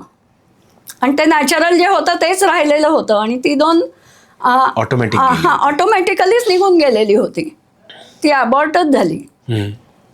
मग डॉक्टरांनी पण त्यांचं लॉजिक लावलं, तर ते म्हटले की कदाचित तुझ्या शरीराला हे पेललं नसेल म्हणून ती अबॉर्ट झाली. तर आणि हे नॅचरल आहे तेच राहिलं. पण मग जर तुझ्या शरीराला हे पेलतच नसलं तर 8 दिवसांनी हे पण अबॉर्ट होणार. मग झालं, परत एवढंसं तोंड करून माझ्याकडे आली. मग म्हटलं ग आता मला पण काही यातलं कळत नाही ग, पण तू सूर्यावर विश्वास ठेव, तू आपली सूर्योपासना करत जा आणि माझ्याकडे औषध आहे, मी देते अबॉर्ट होऊ नये ह्याचं. म्हणून अबॉर्ट न होण्याचं औषध मी तिला दिलं आणि तिने सूर्योपासना पण केली. आणि मग ते व्यवस्थित कॅरी केलं ना तिने. आणि मग IVF केल्यानंतर त्यांना ऍसिडिटीच्या वगैरे तक्रारी असतातच, म्हणजे कारण तोच सॉल्ट त्यांना कमी पडलेला असतो म्हणून ते कन्सिव्ह होत नसतात. पण तो सॉल्ट भरून काढलेला नसतो डॉक्टरांनी, ॲलोपॅथीमध्ये वेगळी मेडिसिन दिलेली असतात. तर मग त्यांना ॲसिडिटीची इंजेक्शनं वगैरे अशी भारी भारी ट्रीटमेंट घ्यावी लागत असते ॲसिडिटीसाठी. पण आपली ट्रीटमेंट चालू होती, मी हिला कुठलीच नंतर वेगळी ट्रीटमेंट घ्यायला लागली नाही. तर मग डॉक्टर पण आश्चर्यचकित व्हायचे आणि तिला बरेचदा म्हणायचे की तू खूप देवधर्म करतेस का, तुझ्या मनात जे येईल तेच सगळं कसं घडतं. असं सगळं झालं. आणि मग दसऱ्याच्या दिवशी नेमकं तिला काहीतरी प्रॉब्लेम झाला आणि मग ते सिझर करून ते बाळ बाहेर आलं. आणि पण ते बाळ एकदम हेल्दी होतं. म्हणजे माझ्या अंडर असती तर सिझर पण करायला लागलं नसतं, कारण आमच्याकडे नॉर्मल डिलिव्हरीसाठी सुद्धा काही प्रोसिजर्स आणि काही औषधं आहेत. पण मग नंतर ते बाळ इतकं हेल्दी होतं, ती म्हणली की माझ्या बाळाला खरोखरच काही औषध पाणी करायला लागत नाही, मी 9 महिने तुमच्याच औषधांवर होते ना. आणि अशी प्रेग्नन्सीमध्ये आपली औषधं घेतलेल्या ज्या बायका असतात त्यांची मुलं पण टणक असतात, त्यांना काही जास्ती त्रास नसतात. तर हे असे फायदे असतात. पण ही केस मी कधीच विसरू शकत नाही. कोविड नुकताच होऊन गेला 3-4 वर्षापूर्वी, तेव्हाची पण अशीच काही केस आहे? तेव्हाच्या पण अशा बऱ्याच केसेस आहेत. आणि एक माझी स्टुडंट होती, तिची मुलगी होमिओपॅथी डॉक्टर होती आणि ती एका हॉस्पिटलमध्ये हाऊसमन होती. तर ती नॅचरली तिला आई काय काय सांगायची त्याच्यावरनं तिला बाराक्षराची ओळख झालेली होती. तर ती मला विचारून औषधं द्यायला लागली करोनाची. आणि पेशंट बरे व्हायला लागले, ऑक्सिजन लेव्हल वाढायला लागली. तर मग डॉक्टरांनी अख्खा ICU तिच्यावर टाकला. आणि मग बऱ्याचशा पेशंट्सना तिने व्हेंटिलेटरवरनं सुद्धा बाहेर काढलं आणि अगदी मिरॅक्युलसली बाहेर काढलं. पूर्ण ICU तिने सांभाळला. आणि मला इथून औषधं गाईड करता यायची, सांगता यायची. आणि तिलाही माहिती, मग ती स्वतः डॉक्टर होतीच ना होमिओपॅथी. तर होमिओपॅथीत सुद्धा हे 12 अक्षर शिकलेले असतात, पण आमची मेथड थोडी वेगळी आहे. याच्यामधनं एक ऑटोमॅटिकलीच क्लिअर असं झालं की ॲलोपॅथीच्या औषधांबरोबर सुद्धा 12 अक्षर घेता येतात. हो, नक्कीच घेता येतात. कारण की तुमच्या बॉडीचं इन्फ्रास्ट्रक्चर आहे त्याची स्ट्रेंथ वाढते. म्हणून मग आपण ॲलोपॅथी बरोबर जेव्हा 12 अक्षर घेतो त्यावेळेस त्याची ऍक्शन जास्ती चांगली होते, कारण बॉडीली सपोर्ट जो असतो तो जास्ती चांगला मिळतो. आणि शिवाय त्याचे जे साईड इफेक्ट्स असतात ते तुम्हाला जे सॉल्ट्स कमी पडलेले असतात त्याच्याशीच रिलेटेड असतात. म्हणून त्या दुखण्याचं जेव्हा आम्ही औषध देतो तेव्हा ते सॉल्ट आम्ही भरूनच काढत असतो. म्हणून आम्हाला साईड इफेक्ट्सवर पण मात करता येते. स्पेशली म्हणजे स्टिरॉइड्स वगैरे घेतली की मग त्याचे साईड इफेक्ट्स खूप असतात ना, तेवढ्यासाठी आपण घाबरतो. तर मग आम्ही आता आमच्या स्टुडंट्सना सांगतो की तुम्ही बिनधास्त ॲलोपॅथी मेडिसिन घ्या, तुम्ही 12 अक्षर शिका आणि तुमच्या साईड इफेक्ट्सवर लक्ष ठेवा. आणि मग तुम्ही आम्हाला विचारा, ते साईड इफेक्ट्स आपण घालवून देऊ. मग आता ॲलोपॅथीचं औषध जर एवढं बिनधास्त घ्यायला मिळालं आपल्याला तर नथिंग लाईक इट. त्यामुळे ॲलोपॅथी बरोबर तर 12 अक्षर नक्कीच घ्यायचं. तुम्ही इतक्या केसेस सांगितल्यात आणि 12 अक्षर अगदी पहिल्यापासनं समजून सांगितलं की मला आता असं वाटतंय की तुमचा 12 अक्षराचा कोर्स हा लवकरात लवकर जॉईन करावा. पण कोणालाही शिकता येतं का हे 12 अक्षर? हो, हे कोणालाही शिकता येतं. म्हणजे मी मराठीत शिकवते, तर ज्याला मराठी लिहिता वाचता येतं त्या प्रत्येक व्यक्तीला हे शिकता येतं. मला स्वतःला बायोलॉजीचा बी शिकलेला नाही आहे कॉलेजमध्ये. आता माझे मिस्टर किंवा घरात आमच्या वातावरण असल्यामुळे आम्हाला बऱ्याच गोष्टी माहितीच्या झाल्यात, ती एक गोष्ट वेगळी. पण मी शाळा कॉलेजमध्ये बायोलॉजी शिकलेली नाही. मला जर येतं तर सगळ्यांनाच येणार. त्यामुळे सगळ्यांना येतं. आणि आम्ही क्लासमध्ये असं काही कंडिशन ठेवलेली नाही, मराठी लिहिता वाचता येणे एवढीच कंडिशन आहे. आणि माझ्या मुली इंग्लिशमध्ये घेतात म्हणून इंग्लिश लिहिता वाचता येत असलं तरी सुद्धा आपल्याला 12 अक्षर शिकता येतं. आणि हा किती मोठा कोर्स असतो? हा फक्त 6 महिन्याचा कोर्स असतो. 6 महिन्यात आम्ही जवळजवळ सगळ्या गोष्टी शिकवतो. पण आमचे 2 ॲडव्हान्स कोर्सेस पण असतात.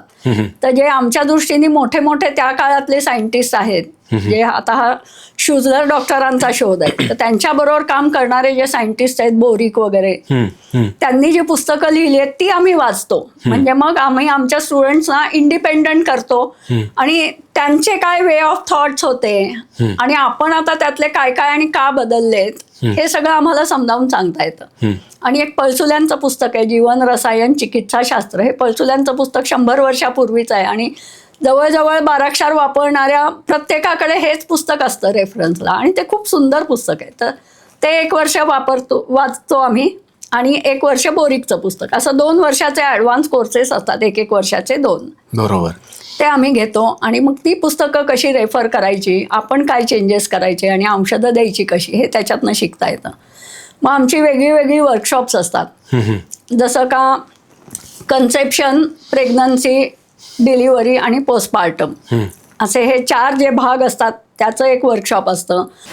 दुसऱ्या प्रकारचं एक वर्कशॉप असं असतं की स्वभाव आणि 12 ह्याचा पण खूप संबंध आहे. म्हणजे स्वभावावरनं कोणाला काय 12 कमी पडत असतील ते कळतं, किंवा तुम्हाला झालेले रोग असतात त्यानुसार स्वभाव कसा पेशंटचा बदलतो हे पण कळतं. असं एक कनेक्शन असतं. म्हणून पर्सनॅलिटी अँड 12 असं एक वर्कशॉप असतं. मग नंतर झाडांना आपण हे खतं म्हणून घालू शकतो. म्हणून झाडांना कसं खतं म्हणून वापरायचं, कारण आपल्यालाही अन्नातनंच मिळतं ना, म्हणजे झाडांमध्ये असतं. बरोबर. मग कशी खतं वापरायची, मग बहार ट्रीटमेंट कशी द्यायची, पेस्टिसाइड म्हणून काय वापरायचं, हे सगळं ठरलेलं असतं. आणि मग एकीने तिच्या तांदूळाच्या शेतामध्ये आपली 12 वापरली आणि मग त्या साळी ज्या निघतात त्या पॉलिश करायला घेऊन गेली चक्कीवर. तर त्या चक्कीवाल्यानी तिचा तांदूळ बाजूला ठेवले, म्हणजे ह्या प्रकारचा तांदूळ आम्हाला कधीही मिळालेला नाही. पूर्वी असा जड तांदूळ असायचा आणि हा तुमचा तसा आहे, तुम्ही काय खतं घातलीत याला. मग तेव्हा तिला लक्षात आलं की आपण 12 काय जादू केलेली आहे. मग एकीने ऊसाच्या ह्याला घातलं तर ऊस 9 का 10 फूट उंच झाला, का 12 फूट उंच, असा खूप खूप उंच झाला तो ऊसाचा दांडा. मग तिने ते पण तिच्या लक्षात आलं की 12 घातल्यानंतर ऊसाचं उत्पन्न किती वाढलंय, एक ऊस असा एवढा उंच होतोय. तर अशी पण उदाहरणं आहेत. म्हणून मग आम्ही झाडांना कसं वापरायचं हे आमच्या 6 महिन्याच्याच कोर्समध्ये शिकवतो. पण मग नंतर त्याचा आम्ही एक वेगळा ग्रुप केलाय आणि मग मधून मधून आम्ही गाईड करतो. आता माझी तर काही शेती नाहीये, पण आम्हाला जे काही अनुभव आहेत आणि जे शेतात वापरतात त्यांना सांगायला लावतो. बरोबर. आणि असं गाईड करतो. मग आपल्या घरातल्या प्राण्यांना, कुत्र्यांना, मांजरांना वगैरे पण आपली हीच औषधं चालतात. आणि मग बरेच जण सांगतात की एकदा व्हेटला बोलावलं तर 2-2.5 हजाराचा खर्च असतो. बरोबर. मग ही घरच्या औषधात आपली जनावरं सगळी मस्त मजेत राहतायत. बरोबर. तिकडे पण वापर करता येतो. काही जण गोठ्यांमध्ये, गुरांच्या गोठ्यांमध्ये सुद्धा वापरतात. तर एक असेच होमिओपॅथी डॉक्टर होते, त्यांनी गोठ्यातल्या एका गाईला वापरलं तर तिचं युट्रस प्रोलॅप्स झालेलं. म्हणजे दरवेळेस ती जेव्हा व्यायची त्यावेळेस पिल्लाबरोबर युट्रस पण बाहेर यायचं आणि मग नंतर ते आत टाकायची प्रोसिजर खूप पेनफुल असते त्या जनावराला, तर ते करायला लागायचं. तर मग या प्रोलॅप्सवर लागणारं आपलं मेडिसिन त्या गाईला दिलं 8-9 महिने आणि त्यावेळेस तिचं बाळणपण एकदम मस्त झालं. मग युट्रस बाहेर नाही आलं. नंतर मग कधी कधी वासरू झाल्यानंतर मग तिच्या कासेला, स्तनांना सूज येते. मग त्या सुजेवर तशी काही सूज आली की मग भरपूर अँटीबायोटिक्स द्यायला लागतात आणि मग काही दिवस दूध घेता येत नाही. आणि मग नंतर ती अँटीबायोटिकची ट्रीटमेंट संपल्यावर त्या जनावराचं दूध खूप कमी होतं. तर मग तिथे आपली 12 वापरली आणि ती इंजेक्शन सारखी स्तनांमधनं इंजेक्ट केली. मग त्यांनी, आमचे स्टुडंट स्वतःचं डोकं पण वापरू शकतात कारण ते जनावरांमध्ये राहिलेले असतात, आम्ही नसतो. बरोबर. पण त्यांनी तसं दिलं तर एका दिवसात त्या स्तनांची सूज गेली, अँटीबायोटिक घ्यायला लागलं नाही, बाळाचं दूध इंटॅक्ट राहिलं आणि त्या जनावराचं दूध इंटॅक्ट राहिलं, ते कमी झालं नाही. आणि दूध वाढीची पण औषधं असतात, ती पण देता आली आणि ती एवढी खुश झाली. आता ती मला म्हटली की जनावरांवर आपण केव्हा कशी वापरायची त्याचा एक तुम्ही सेपरेट हे घ्या क्लास. बरोबर. आम्ही पर्सनली येऊन तुमच्याकडे शिकतो.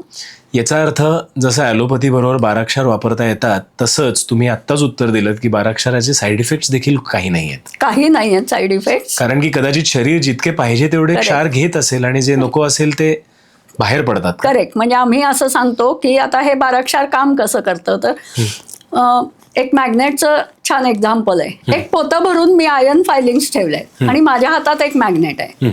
आता ते आयर्न फायलिंगच्या पोत्यात मी बुडवलं तर माझ्या मॅग्नेटची जेवढी स्ट्रेंथ असेल तेवढ्याच आयर्न फायलिंग्स त्याला येतात. तसं एक्झॅक्टली असतं की मला जे काही दुखणं झालेलं आहे त्याच्यावर मी एक गोळी दिली तर त्या गोळीमध्ये पोतं भरून औषध असतं. बरोबर. त्यातलं माझ्या दुखण्याला किती हवंय तेवढंच त्या शरीरात ऍब्झॉर्ब होतं. आणि तेवढ्यानी जर माझी म्हणजे शरीराची ती होल्ड करून ठेवण्याची कपॅसिटी पण असते, ती जर नसली तर एका वेळेस तेवढं जितकं गरजेचं आहे तेवढं ऍब्झॉर्ब केलंय पण शरीराला ते होल्ड करता आलेलं नाहीये. बरोबर. मग पुन्हा एक मी डोस दिला तर पुन्हा शरीर ते घेतं. तिसऱ्यांदा डोस दिला तर परत घेतं. म्हणून मग ते औषध आम्ही पाण्यात घालतो कारण त्यात पोतभर औषध आहे. बरोबर. दरवेळेस घोट पाणी प्यायलं की तेवढं औषध पोटात जातं आणि मग एकाच गोळीत आपले 10-12 डोसेस होतात. कारण it is not measured quantity wise, it is measured frequency wise. म्हणून एकाच गोळीत मी 10-12 डोस करू शकते. किंवा मला जर पाणी घेऊन कुठे जायला शक्य नसलं तर मी 10-12 वेळेला एक गोळी पण घेऊ शकते. बरोबर. कारण त्यातलं जेवढं माझ्या शरीराला गरजेचं असतं तेवढंच ऍब्झॉर्ब होतं, उरलेलं शरीराच्या बाहेर निघून जातं. म्हणून मी एका गोळीच्या ऐवजी 12 गोळ्या घेतल्या तरी काही होत नाही. बाराक्षराविषयी खरं तर तुम्ही इतकं सांगितलं की असं वाटतं की या गप्पा अजूनच सुरू राहाव्यात. म्हणजे आपण सूर्य उपासनेबद्दल अजून बोलू शकतो, केसेस बोलू शकतो आणि बाराक्षराबाबतीत देखील आपण अजून बोलू शकतो. पण मला असं वाटतं की ह्या एपिसोड पुरता आपण इथेच थांबावं आणि पुन्हा एकदा आपण नवीन एपिसोड घेऊन यावा. इनोटॉक्समध्ये जे गेस्ट्स येतात त्यांना आम्ही असं सांगतो एपिसोडच्या शेवटी की आमच्या इनोटॉक्सच्या गेस्टसाठी म्हणजे व्ह्युअर्ससाठी तुम्ही असे 1 किंवा 2 शब्द द्या किंवा एखादं वाक्य द्या जे ते पूर्ण एपिसोड पाहिल्यानंतर कॉमेंट सेक्शनमध्ये लिहू शकतील. तर आज आपण आपल्या व्ह्युअर्सना काय सांगा? मी ऍक्च्युअली माझ्या व्ह्युअर्सना असं सांगेन की शक्यतोवर प्रत्येकाने हे बाराक्षराचं प्रायमरी नॉलेज घ्यावं. म्हणजे मग स्वतःच्या आम्ही तब्येतीकडे लक्ष ठेवायला शिकवतो आणि ते शिकवत असताना आपण इतर गोष्टींचा सपोर्ट कसा घेतो तर मग हा आपला प्रवास चालू राहतो हेल्दी लाईफस्टाईलकडे. बरोबर. तर मग त्याच्यात मग सूर्योपासना कशी मदत करते, प्राणायाम कुठे मदत करतो, तुमचा डाएट किंवा डाएटरी सपोर्ट कसा असतो, बरोबर, हे उपासाचा काय रोल आहे हे सगळं समजावून सांगतो. आणि मग हा असा प्रवास चालू राहतो. म्हणजे असं पार्टिशन केलेलं नाहीये की फक्त बाराक्षर शिकलं की झालं. बरोबर. पण आपली हेल्दी लाईफस्टाईल कशी डेव्हलप करायची किंवा माझे जे काही प्रोटोकॉल्स असतात किंवा म्हणजे आपल्या ज्या काही जबाबदाऱ्या असतात, कॉन्स्ट्रेंट्स असतात, ते सगळे इंटॅक्ट ठेवून मी माझी लाईफस्टाईल कशी सुधारू शकते आणि वेळोवेळी औषध पण घेऊ शकते किंवा बिना औषधाने असेल तरी सुद्धा मी हँडल करू शकते. किंवा एकतर गंमत सांगते, लग्नाच्या आधी जर मुलींनी बाराक्षर शिकलेलं असलं तर मग त्या जेव्हा नवीन घरात जातात तेव्हा अनेक माणसं भोवती असतात, त्यांच्या स्वभावाचे अंदाज लगेच येतात कारण आम्ही पर्सनॅलिटी आणि बाराक्षर शिकवतो. तर मग असं जर त्या शिकल्या तर त्या नवीन फॅमिलीमध्ये खूप इझिली ऍडजस्ट होतात असं आम्हाला, आणि हे आम्हाला जाणवलंय. आम्ही खूप जणांना असं शिकवलंय आणि आमच्याकडे येतात फीडबॅक्स. बरोबर. म्हणून हे बाराक्षराचं बेसिक नॉलेज प्रत्येकाने घ्यावं, स्वतःला ट्रीट करायला शिकावं. कुठलंही दुखणं बारीक असतानाच आपण कसं क्युअर करू शकतो हे शिकावं. आणि मग बाराक्षर औषधं किंवा बाराक्षराचं नॉलेज असलेल्या व्यक्तीला मोठाली दुखणी होत नाही. तर मोठ्याल्या दुखण्यांपासून उत्तम रीतीने सोप्या पद्धतीने लांब राहता येतं. तर हेच मला सगळ्यांना सांगायचं, सगळ्यांनी बाराक्षर शिका. बाराक्षराविषयी तुम्ही गेला 1 ते 1.5 तास इतकं ज्ञान तुम्ही ऐकलं आहे आणि बाराक्षराविषयी आज असं वाटतंय की आपण कितीही बोलत राहिलो तरी त्या केसेस काही संपणार नाहीत. मला असं वाटतं आज कॉमेंट सेक्शनमध्ये तुम्ही बाराक्षर हेच कॉमेंट करावी जेणेकरून आम्हाला समजेल की तुम्ही हा एपिसोड शेवटपर्यंत पाहिलात आणि तो तुम्हाला आवडला देखील. तुम्हाला सूर्य उपासना किंवा बाराक्षराबद्दलच अजून एक एपिसोड आवडेल का हेही आम्हाला तुम्ही कॉमेंट सेक्शनमध्ये सांगाल, म्हणजे आम्ही पेठे मॅडमना पुन्हा एकदा इनोटॉक्सच्या स्टुडिओमध्ये बोलवू. आज आम्ही अजून एक नवीन गोष्ट सुरू करतोय. इनोटॉक्स क्लिप्स चॅनल देखील आम्ही सुरुवात करतोय, कारण की आमचे एपिसोड्स मोठे असतात. पण या मोठ्या मोठ्या एपिसोड्समधले 15-20 मिनिटाच्या क्लिप्स किंवा अगदी 10 मिनिटाच्या क्लिप्स तुम्हाला बघता याव्यात आणि त्यामधलं ज्ञान, त्यामधली माहिती तुमच्यापर्यंत छानरित्या पोचावी, यासाठी आम्ही इनोटॉक्स क्लिप्स हा चॅनल देखील सुरू करत आहोत. या चॅनलची लिंक आम्ही खाली कॉमेंट सेक्शनमध्ये देतोय. तसंच पेठे मॅडमपर्यंत कसं पोचायचं याच्या पण आम्ही काही लिंक्स आणि व्हॉट्सॲप ग्रुप्सच्या लिंक्स देखील देत आहोत. आणि शेवटची गोष्ट म्हणजे इनोटॉक्स या चॅनलला तुम्ही सबस्क्राईब केलं नसेल तर आता तुम्ही सबस्क्राईब करा आणि नोटिफिकेशनचं बेल आयकॉन देखील दाबून ठेवा, म्हणजे पुढचा एपिसोड जेव्हा येईल तो तुमच्यापर्यंत यूट्यूब आमच्या पहिलेच पोचवेल आणि तुम्हाला नवीन नवीन गेस्ट्स आणि नवीन नवीन विषय यांची माहिती देखील होईल. मला इथे बोलवलं, मला माझ्या मनात होतं ते सगळं बोलायला फुल फ्रीडम दिलीत. मी मनापासून सगळं बोलले, कुठेही अडथळा आला नाही. मला फार मजा आली आणि इतके अभ्यासू प्रेक्षक तुम्ही गोळा केलेले आहेत की मग त्यांच्यासमोर मला बोलायला मिळालं, ह्याचा मला विशेष आनंद झाला. खूप खूप आभार. थँक्यू.